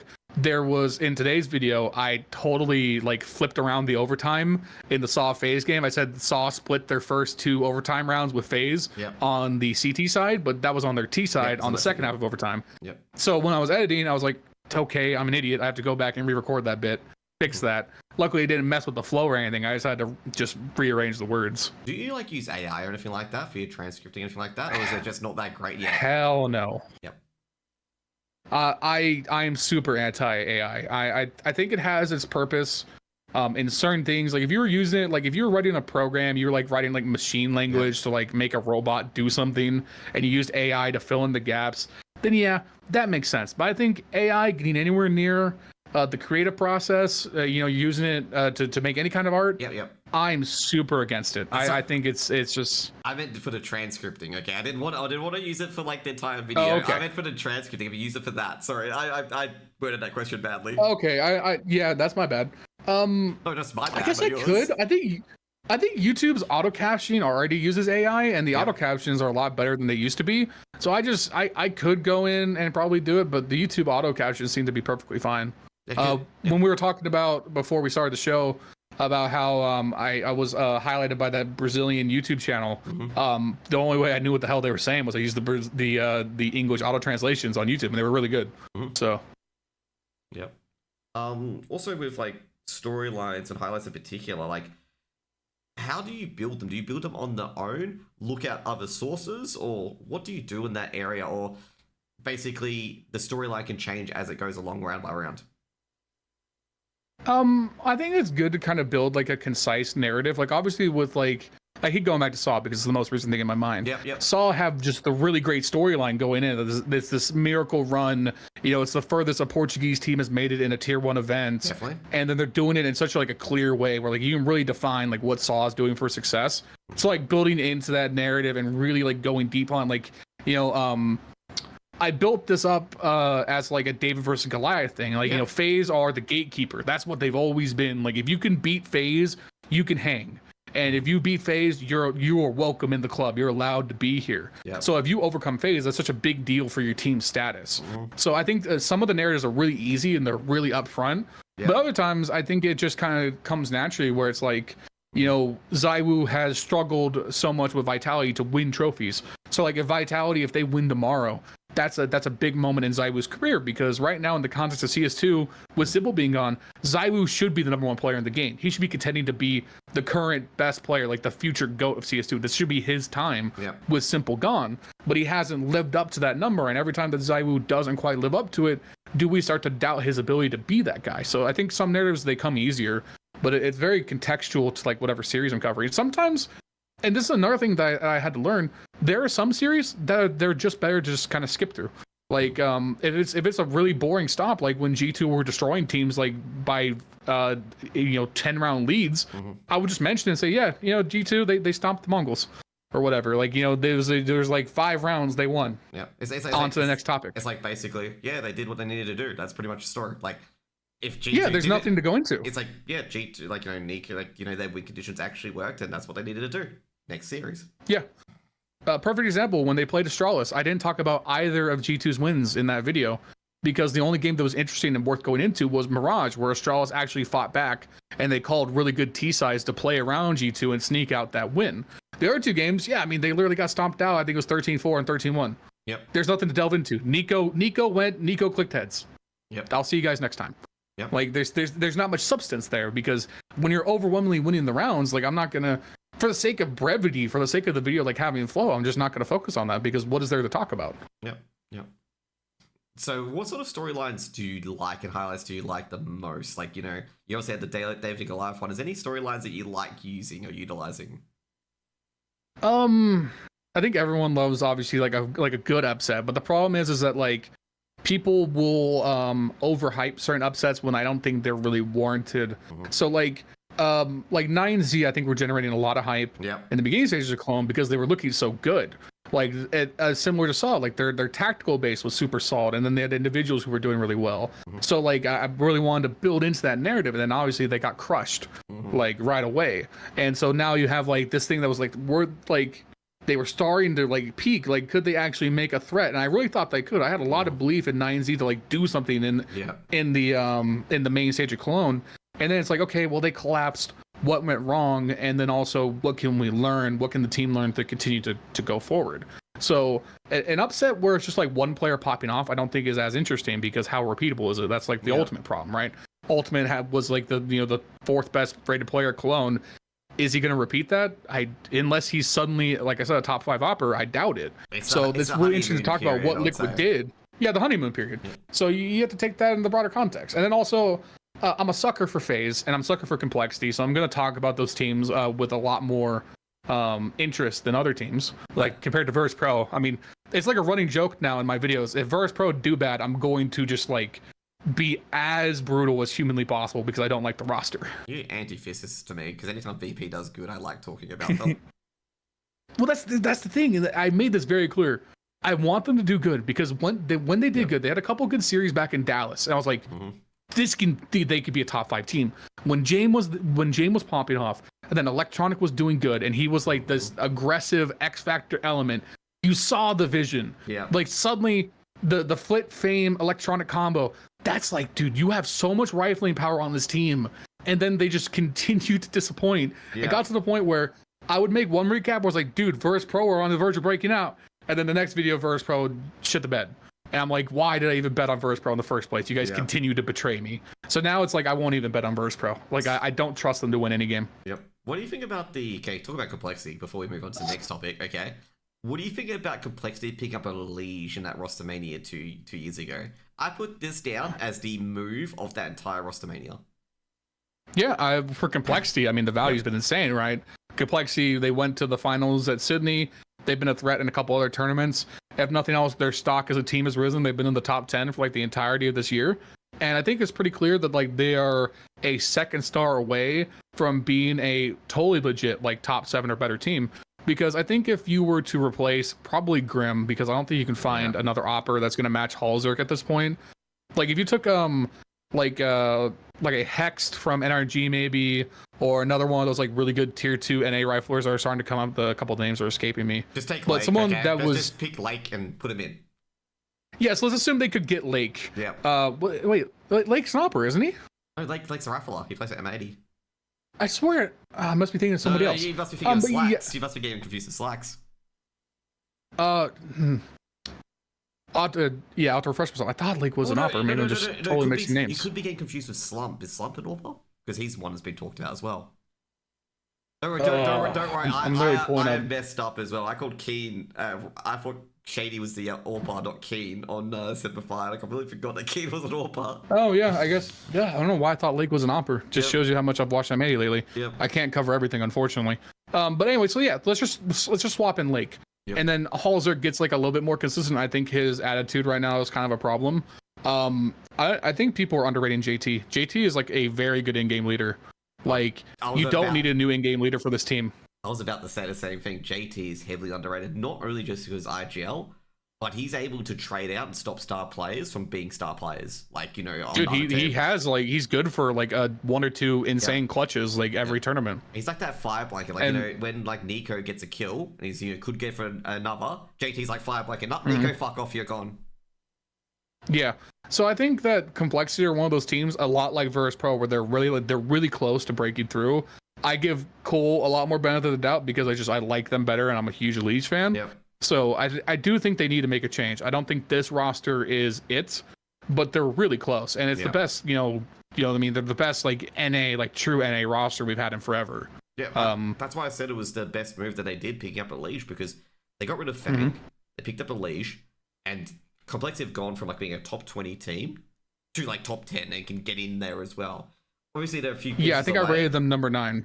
As a few pieces away from being a top team, but that move was generational, because that's gonna like not only does it start them on their journey, you could launch them into that top 5 tier territory as well. And this was when everyone was going on about the Astralis moves and the Furia moves.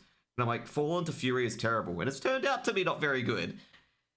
But I was like, I think it's cool. Yep. Sorry, go ahead. And I was thinking, a Liege is the move. Like, a Liege is so underrated, that move, on how good it's going to make Complexity. Yeah, I think it's a really cool storyline too, because Elige would have been well within his rights to go to a top European team and get the bag and be just for sure in contention to win trophies, like 100%. I'm sure there are offers on the table to go to every top team in the world back when he was available for free agency. There's no doubt. Even though he was like kind of on a downturn towards the end of Liquid and he wasn't playing as well, everyone knows who Elige is. I mean, he's arguably the best NA player in the history of CSGO. And now in CS2, I mean, dude, for my money, he's easily a top 3 rifler this year.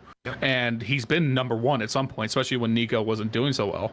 And the cool thing to me about Elige, and this was a video that I started working on and unfortunately just hit the cutting room table and never got finished, is that Elige and Donk are doing 2 things that I think are really, really exciting.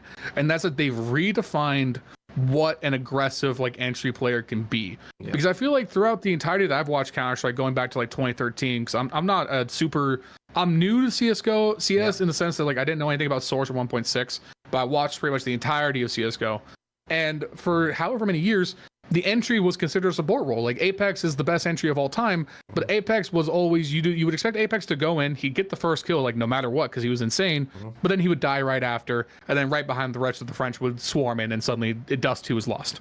And entry was always put into that support role. But I think Donk and Elige have found this new niche where they are star players who are dedicated entries, and they are multi-killing at a rate that just seems so unreal.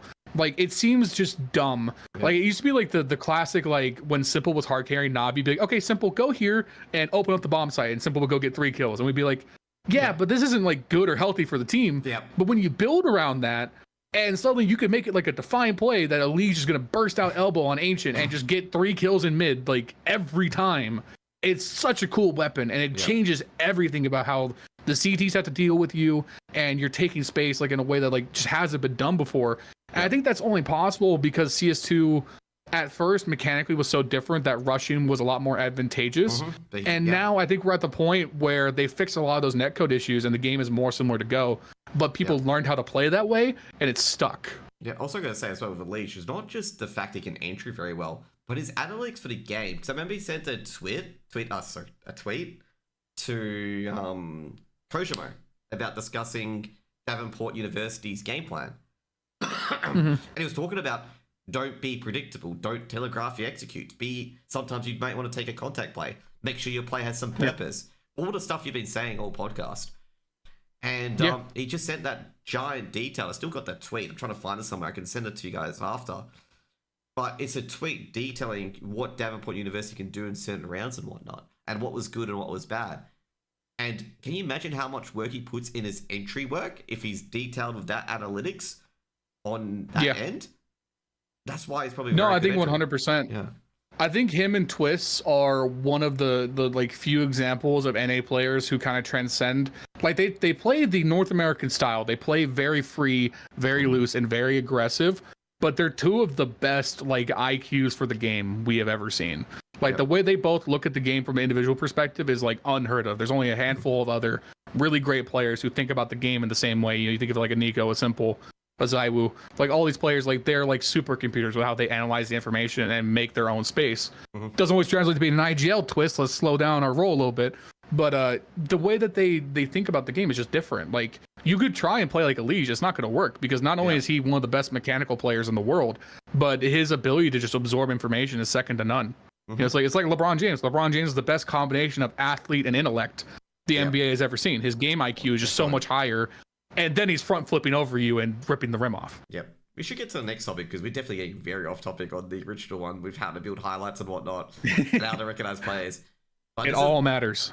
It all matters at the end of the day, like all the information that we're pouring out. And this brings us to our next topic. How do you stand out in the saturated market? And I think we've sort of answered that. It's just being able to pick out the minor details and the underrated players, as you mentioned with JT, because I was going to mention JT as well, because JT is really underrated on complexity. But how do you stand out in a highlight and recap market where literally anyone can do it? It's like similar to casting as well. Anyone can do it. How do you make sure you stand out?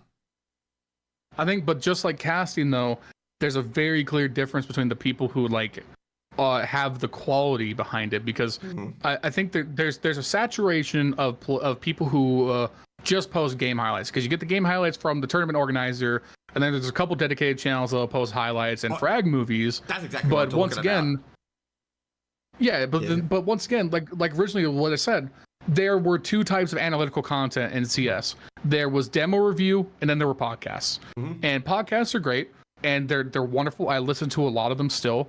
And then the demo review is also really good and really intense and really well informed. But the one thing, I get this comment literally like every recap is like, oh hey, I couldn't catch all the games today. This is how I get up to date with all the scores, because no one wants to go and read HLTV. As you know, like we all want to actually like have the content in a way that's entertaining, and we don't want to just read score sheets.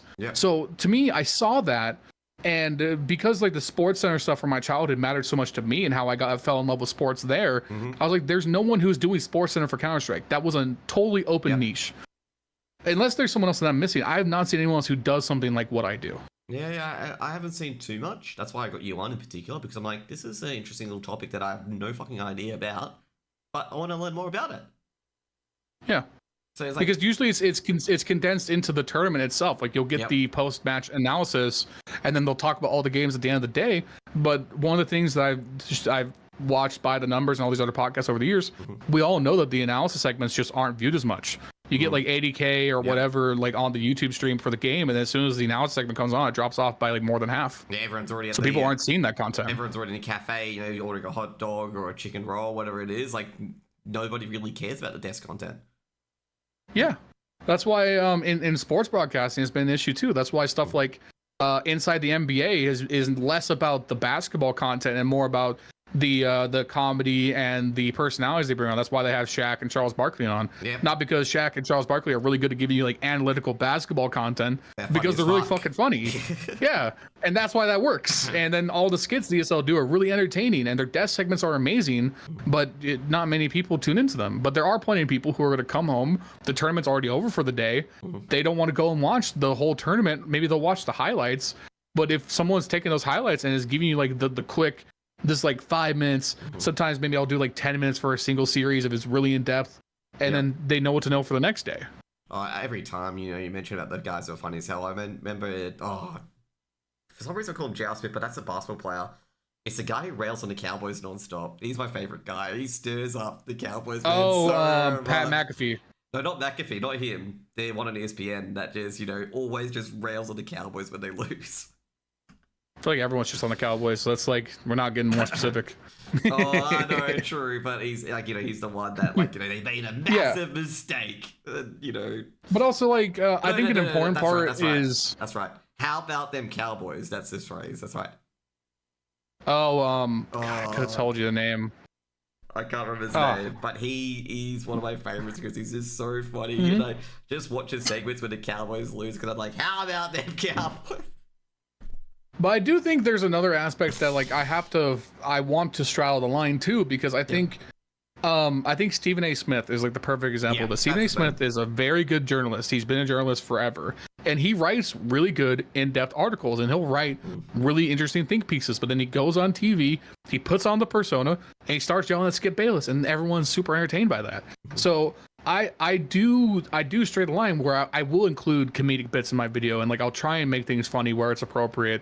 Or like when I'm yelling at VP, I'll really take it up and I'll be like screaming at Verse Pro to like sell Jam, or you know, I'll call Fallen old and decrepit and they need to get rid of him.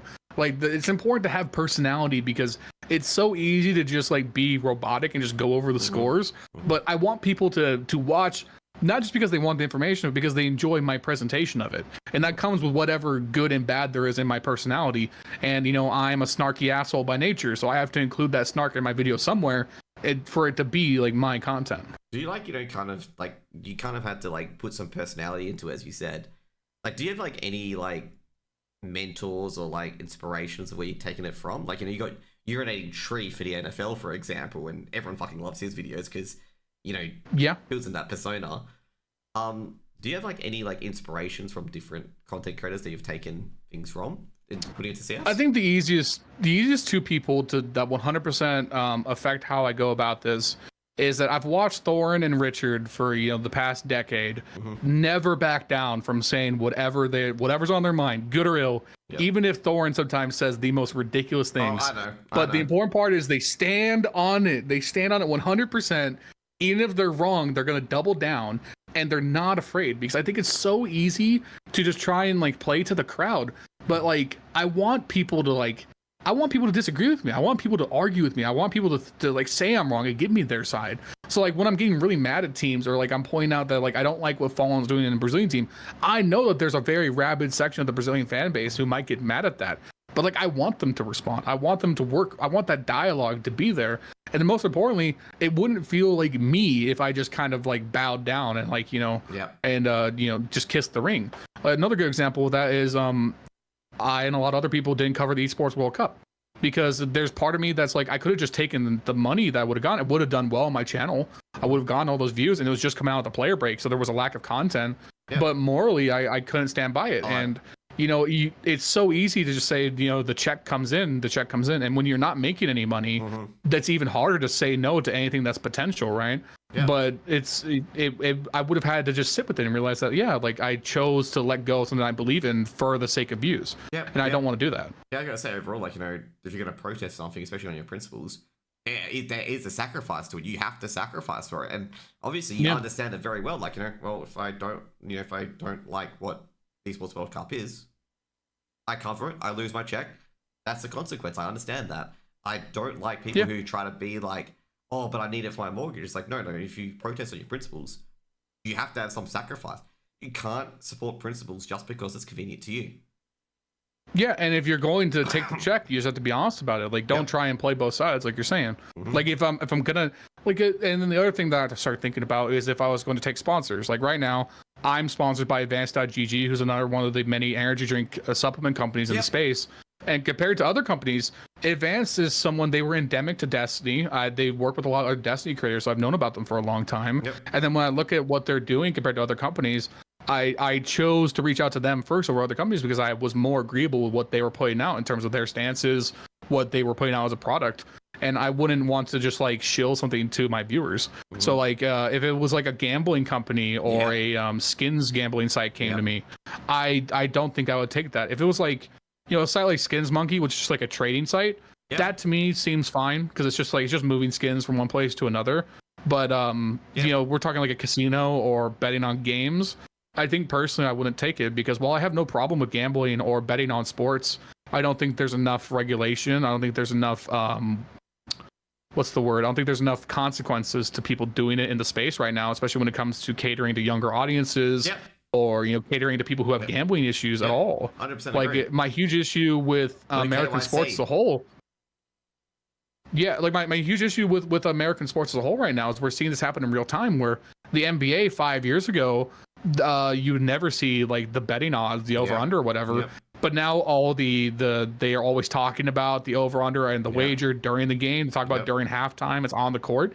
If you're a gambling addict, how do you even watch sports anymore? Yeah, exactly. So like I just, for me, there has to be a limit. So I said KYC. So it's a dealing in my fucking industry as financial advisor. It's know your client. Basically, you have to identify your client. Know your client. 100%. And like with crypto casinos and stuff like that as well, they don't. Like they have limited KYC or don't do it at all. Or the one for the younger generation is they say, oh, know your client's important if we're losing money, you know? Yeah, I think it's like, and it would be tough, right? Because those types of companies, they throw around big money. And right now, I'm just fiending for a Twitch payout or a YouTube payout every month. So if someone came to me and was like, hey, we'll sponsor you, here's $5,000 a month, I would have to look at that. That for me is an insane amount of money. Yep. Like that would change so much about my current situation in the blink of an eye. And if it was from a source I couldn't agree with, I would have to say no to it, because I can't personally compromise myself like that. Yeah. Like you only get one chance to stand on your morals. And once it's gone, you can't gain that credibility back. And it's like, you have to make that choice, man. The money matters, but also who you are as a person and what you stand for matters so much more. Yep, definitely. I can definitely agree with that. Like, that's been my biggest test with ESL in particular. I haven't railed too hard on, stuff like you have with Esports World Cup. I covered it as part of my recap. Like, obviously I had to cover it for AU Esports. But yeah, like, I did not like the format. I was openly critical of a lot of their shit that they did. Like, BO freeze and then BO1 eliminations. That was crap. That was bullshit. That's like a horrible tournament format and should never have been done. Zhizha Hao getting forced into the lower bracket for just drawing a short score. They couldn't do anything about it. That's bullshit. And I thought it was like really horribly done with the broadcasting as well. I criticized the broadcasting where they casted Rare Atom v Mongos over fucking Tyloo v Lin Vision. It's just like, the fuck are you doing? And also, they didn't have a second stream for like close qualities as well. So like, if you didn't have the other game wasn't broadcasted by anyone. I had the Huya and Duo guys, which is the Chinese streamers. They couldn't get Lin Vision or Tyloo IPs. Yeah. I mean, the whole thing is just like, it's clear that they're just throwing money to try and exactly. gain legitimacy. And I think another thing, and this is actually a discussion I had with my mom, because I was talking to her about it, because I wasn't sure at the time still if I should just bite the bullet and at least just like talk about the results after the tournament, or like make reference to it in some way. And when I talked about it with my mom, obviously the big thing that came up to me was, well, okay, ESL are obviously owned by the Savvy Games Group. They're the same company that sponsors and runs the EWC. So how much degree of separation is there from covering an ESL tournament versus the EWC? And that's a real discussion. That's a real interesting, like, nuanced point. What ended up being for me at the end of the day is that I can't control the fact that ESL dominates the space and that they're the majority of the calendar. But when it came to the EWC specifically, the fact that it was organized directly by the government and the government had direct input on the tournament, there's no more degree of separation. At least like when ESL runs a tournament in Cologne, ESL is just taking a check. It's definitely affecting how they run and what they talk about, obviously, but there's still enough degree of separation that like it's close enough. Yeah. Like, it doesn't feel great, and I wish that they were a better representative for the space, but I can't control what they do when we're talking about billion-dollar companies. Like, there's only so much. I have my morals. I made that choice, and I had to just live with the consequences of that choice. Yeah, so same with me as a caster. Like, I felt a bit uncomfortable when that was announced, because obviously I get paid by ESL to cast certain games, so like close qualifiers for AU and Asia. I get paid by ESL to cast that, so when it's on their channel. Obviously, when I'd cast ESA Prem and stuff like that, I'm not paid at all. That's me just doing community stuff, which I do a lot of in particular. And it's just very, very difficult. And I do agree in a way there's degrees of separation, but I still do feel uncomfortable about it at times as well. And I think one thing in particular, like, that I've picked out from this as well with the standout is how you treat like events that go against your principles and against your core as a person. Like, if you are covering it, it's clearly just looking a bit greedy. Like, that's the optics it gives out. But that's how you can stand out when you don't take it, and you're just like, yeah, I'm not going to take that. I think that tournament's bullshit, and I think it's a bunch of sports washing. Got my terms mixed up, okay? But yeah, I think that's the point of it all. Basically, it's just like, I don't agree with this. I think this is bad format. Not going to cover it. I think it's the way you can stand out. Yeah, and I think I think that goes to it. I think a big thing about standing out is being willing to be, an actual personality. Like, how many YouTube channels exist that they're just basically like, they're faceless? They are like a company, and then they have a bunch of voices behind them that do all their content, or they're like someone who they do content, but you don't really know much about the person involved. I think a big part about standing out is making sure that like your personality is front and center. Like, when people watch my videos, they see directly me. They interact with my sense, my take on the game.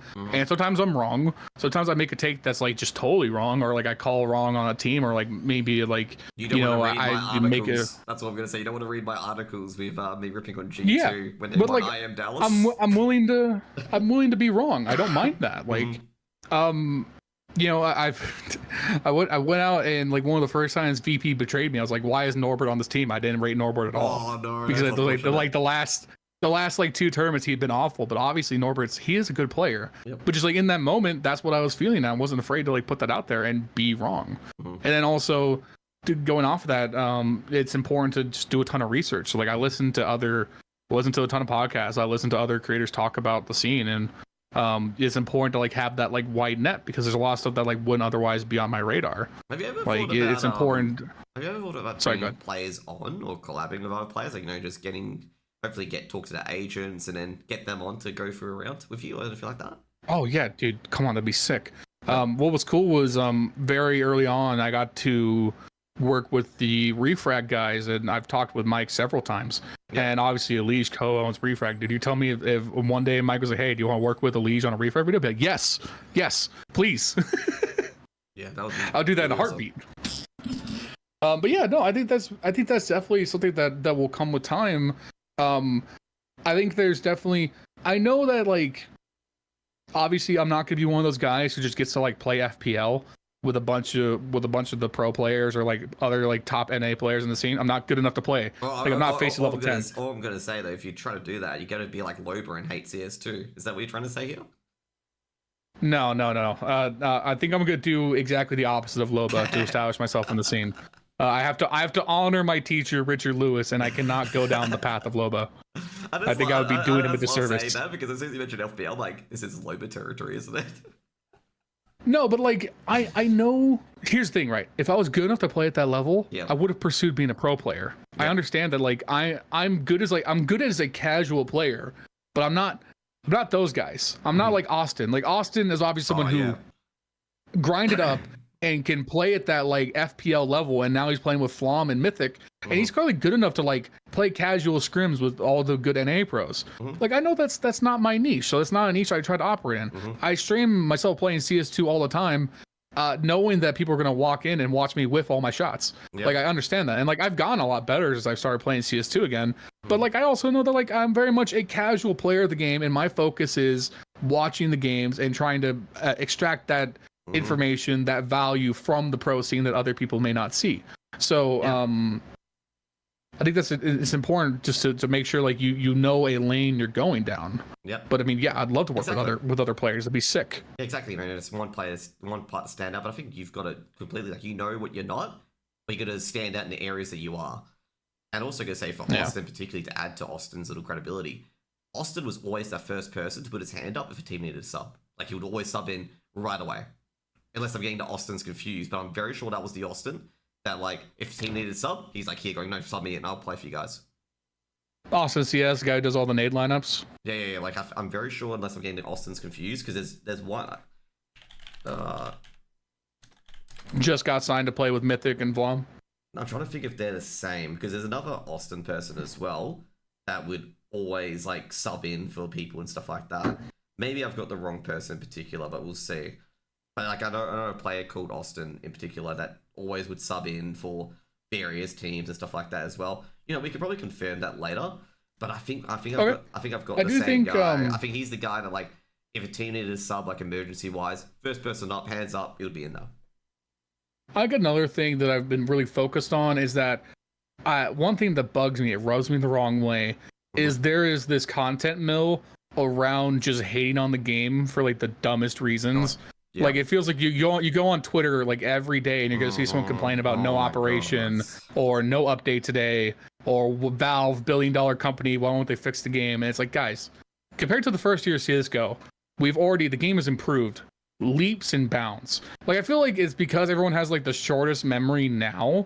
But as someone who was just there as soon as the beta launched and everyone could play, I was playing CS2 every day. And when CS2 started, it was shit.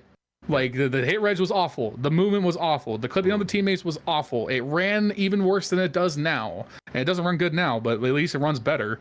And like compared to then to now, it's like, dude, we're already like so close to at least like game feel to what CS:GO was. And in fact, I think everyone's really freaking out about Snap Tap. I'm calling it out. I feel like Snap Tap is like the biggest placebo. I feel like people are assuming that the benefit is so much greater than what it is. Because even me, I am not good, but I still average like an 86% success rate on my counter strafing. Yep. I think people were manufacturing their like counter strafe failures as like this much bigger thing, when it's clear that like one of the changes from Go to CS2 was that accuracy just resets a little slower when you're moving. Yep. So things are just a little less accurate. And people are jumping up to Snap Tap as like this panacea, as like, oh, that's suddenly going to make me so much better. But like, if you're a pro player, maybe that like 2% matters. Yeah. But for everybody else, there's no way this actually matters. I just feel with SnapTap in particular, like I think it can actually matter over time. It's like one of those things that build up.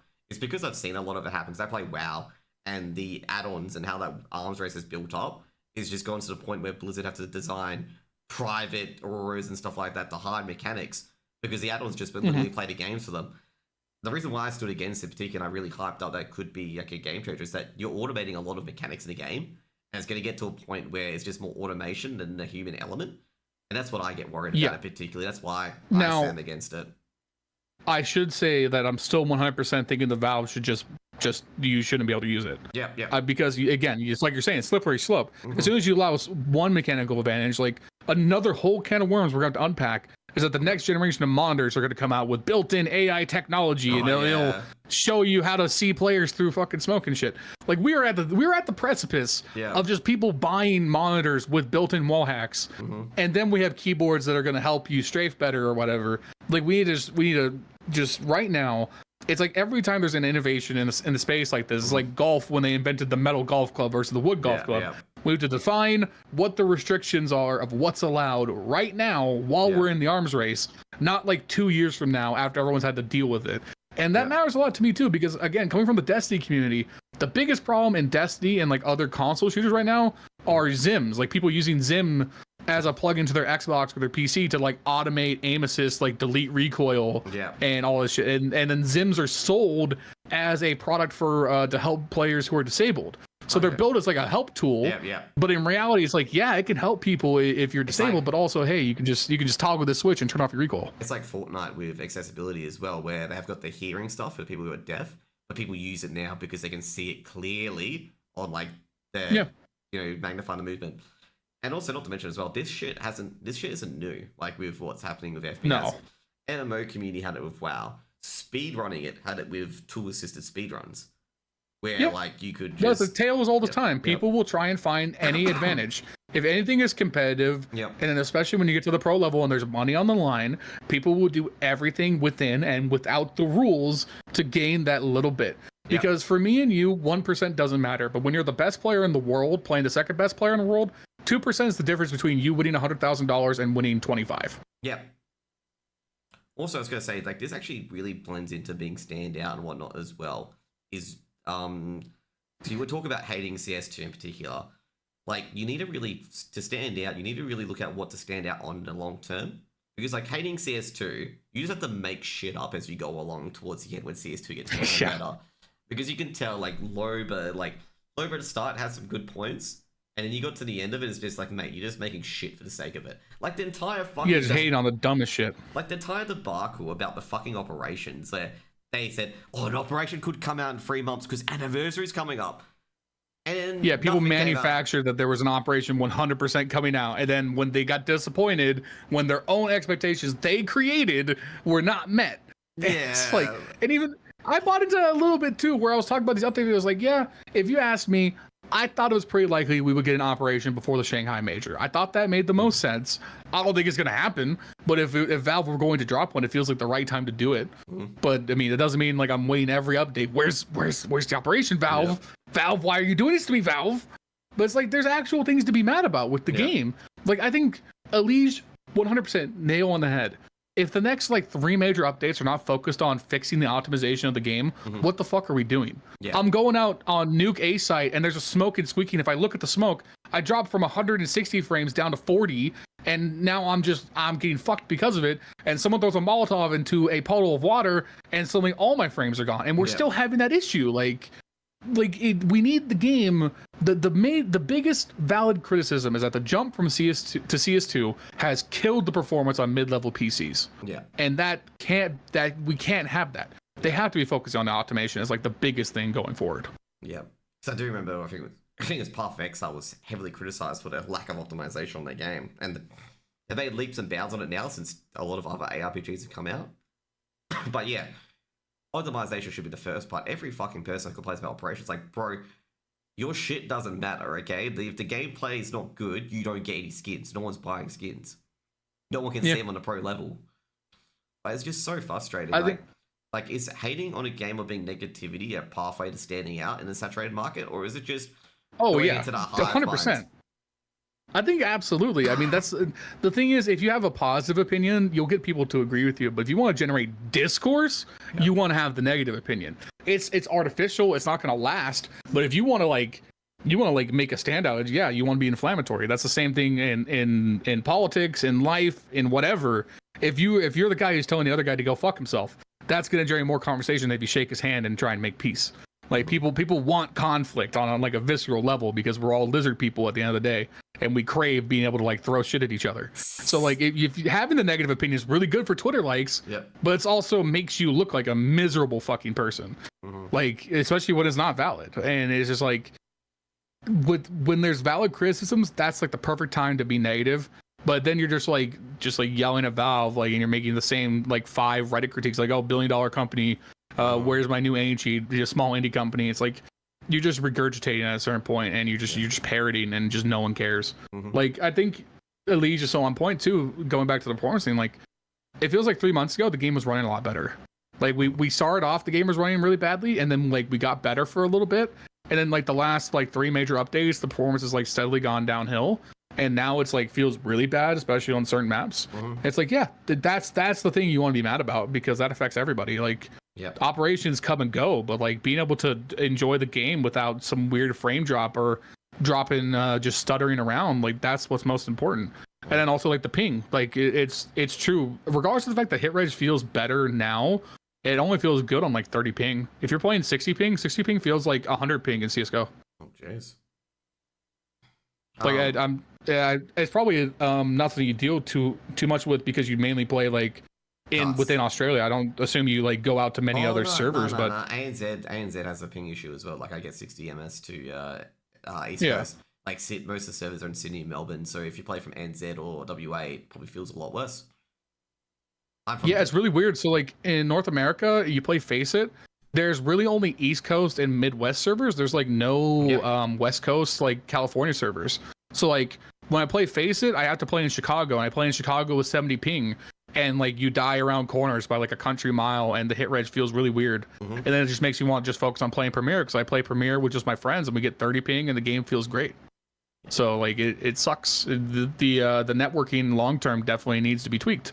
But those aren't like the sexy things to complain about. It's like, you know, where is whatever the Operation the battle royale mode? I forget. Operation mode. Where Danger Zone? Yeah, where's Danger Zone? Bring back Surf. Like all these things that like they're great and they need to come back, but like it's like low priority, man. Yeah, I always like, you know, I never like hate as a standout, because using hate as a standout, we're gonna get collabs from the future. Like a lot of people just see you as a miserable person. Like I can say, if Foreigner was doing these fucking takes and he wasn't popular, no one would fucking hang out with him. Dude, here's a great example. So what we had that update last week, where they tried to change boosting, and there was that bug for literally 2 hours where you could boost in the air and be floating, and everyone on Twitter was like, wow, Valve, great update, this is broken, the game is ruined, what the fuck are you doing? And then nobody who tweeted out about the bug tweeted out that it was fixed in 2 hours. It was gone. You at best played 1.5 games in Premiere with this bug before it was fixed. But the only post you'd see on Twitter was about how it's broken for like the next 3 days. Like, game-breaking bug. It's like, dude, the fuck are we doing? Can you at least follow up and clarify that this is no longer an issue? Yeah. I gotta say, you know, I wouldn't be surprised if Jojo, you know, Josiah from Mythic was the one to discover it, given the fact he was breaking Mirage in like so many different ways during the beta. Yeah, I don't remember who I saw it from first, but like I was going to cover the update, and then I was busy that afternoon, and I saw it was a small update, so I just looked away and didn't cover it. And then I saw the bug. I was like, oh shit, maybe I do need to make a video. Went to go sit down, my computer was already fixed, and I was like, well, I'm just gonna go back to what I was doing. There's no need for me to step in now. it's just not worth the effort, man. It's so easy to be mad about things, but also it's way harder to give genuine critique. And I don't think anyone gives genuine critique. Like very few people, like I think War Owl is really good about it. Richard Lewis is really good about it. Yeah, maybe I don't watch much of him, but I would assume Vu is probably pretty good about it too, and Austin is as well.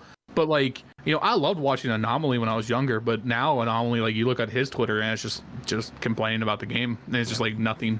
Yeah, I think he's one of the biggest voices in the scene. Same thing with like Onipixel. I feel like Onipixel his content is very very shallow. I think it's more like, with what you're saying with saturation, is that how you stand out is just, it's just more of a tempered approach, like, being negative but not too negative, being positive but not overtly positive. It's trying to strike that balance. And also not sound like you're like agreeing with the crowd as well. Well, I think you can agree with the crowd. Like, adding to a consensus isn't a problem. Like, if we all identify a problem, amplifying it is like the correct thing to do. Like, there was that other bug that was around for like 2 weeks, the one where you could plant anywhere on T and like look through walls. Yeah. Like that was the time for everyone to be like, hey, we got to do something about this. This is pretty bad. Yeah. And like it went unpatched for like 2-3 weeks. So like there's a time and a place to be agreeing, and having a common opinion isn't necessarily a bad thing. It's just about the presentation. Yeah. No, what I meant is like, commonly agreeing with the crowd always, not, having your own sort of views. Yeah, that's fair. You got to augment it with your own take. Anyways, I think we've had enough for today with the interview. I think we definitely learned a lot. And I've got to say, went deep to 2.5 hours, 2 hours, 20 minutes. Thanks for coming on as well. Really, really appreciate it as well. Definitely got a lot of insight on like how to build highlights and stuff like that as well. I really enjoyed talking with you. It's been a good time. Yep, and also I am Cologne, also discussing a lot of players in particular. Definitely can see you coming back on later. We can talk about a lot of other stuff in particular, like roster mania and stuff like that, potentially as well. Any words you want to say? One thing I am good at, Sorry. If you want to say to your fans, obviously in chat and everything like that before we cut it off for now? Well, if anyone's hanging out in my or in your chat and they aren't subscribed to either of us, check us out. Obviously, I do the tournament recaps. I do a bunch of like general Counter-Strike content as well. And obviously, you're doing a whole bunch of casting and stuff in the interview space. And people need to. The one thing when I made my call to action in today's video, and I was telling people about the interview. The one thing I wanted to highlight was, the tier 2 and the tier 3 scene is so much more important than people give credit to, because if people aren't out there doing freelance casting, covering all of these games that would otherwise just kind of like operate in the void, how is like the next generation of talent going to get discovered? So like what you do is like super important, I think. Not like, trying to be like, not like being overly positive, but like it is super important. Like if I was good enough to do it, like I'm good at talking about the game, but I don't really like casting is a different skill. Yeah, I say overall it's like really important. I've always talked about this to casters in particular and other casters who do as a paid gig. Like community casting and casting in a lower tier is actually very, very, very important. And I've discussed it with a few people as well. Like a lot of people want, money before they cast it. And I'm like, no, bro, you're growing your sort of income by doing this sort of casting. You don't get to a point where you can ask for a check to cast a game. And I think it's very, very important to cast the grassroots and feed it every now and then. Because, like, basically, if you don't have the grassroots, the tier performances, like the tier 1 stages and stuff like that, don't happen. Like, if you don't have a dedicated crowd who are getting given opportunities at times in particular, they're just not going to stick around. And it's always been an issue with AU space where we, not having people around to cast all games, where some games don't get covered because the priority as well.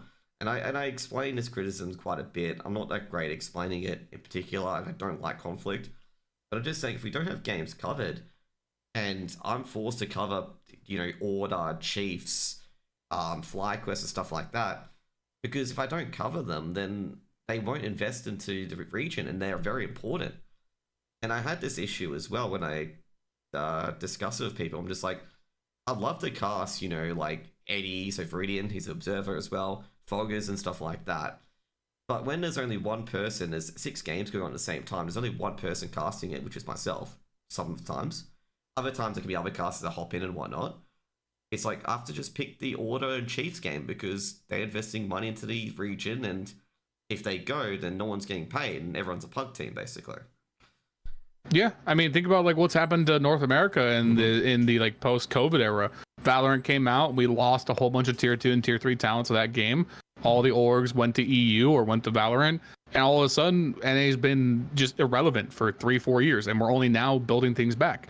And that's taken a huge groundswell of support with Flom in the Mythic Cup, and then now Jason Lake and the Revival series. Yep. And it's like we're having to rebuild North America brick by brick. And this was a tier that not in the too distant past was winning majors and putting up #1 teams in the world and contending at all the tournaments. And now we're just struggling to keep 5 American players or 5 American Canadian players on one team. So as soon as the support in the bottom falls out, eventually the top end is going to crumble. You know, we wouldn't have, like you were saying, like what would happen to like a FlyQuest if the support for the tier 2 in Australia fell off? Like would we be bringing new talent so that FlyQuest could compete and try and make a name for himself in the bigger tournaments? I was going to say, winning a major is a bit out there, okay? It was a fluke win. Can I say fluke win on Cloud9? I don't care that it was a fluke win. It's the most important victory since the Revolutionary War in American history. Okay, I'll take that in particular. Yeah. But no, that's what I put it down to with coverage. Like, basically, some people have this philosophy that I only want to cast good games, okay? They don't want to cast anything else. Only the good games they want to cast for. And I disagree with that philosophy a lot. I'm just like, you want to give coverage, because if you don't give coverage, you don't have those good games in the fucking first place. Because those good games will never come in because you didn't have coverage. Therefore, you can't build storylines to do those.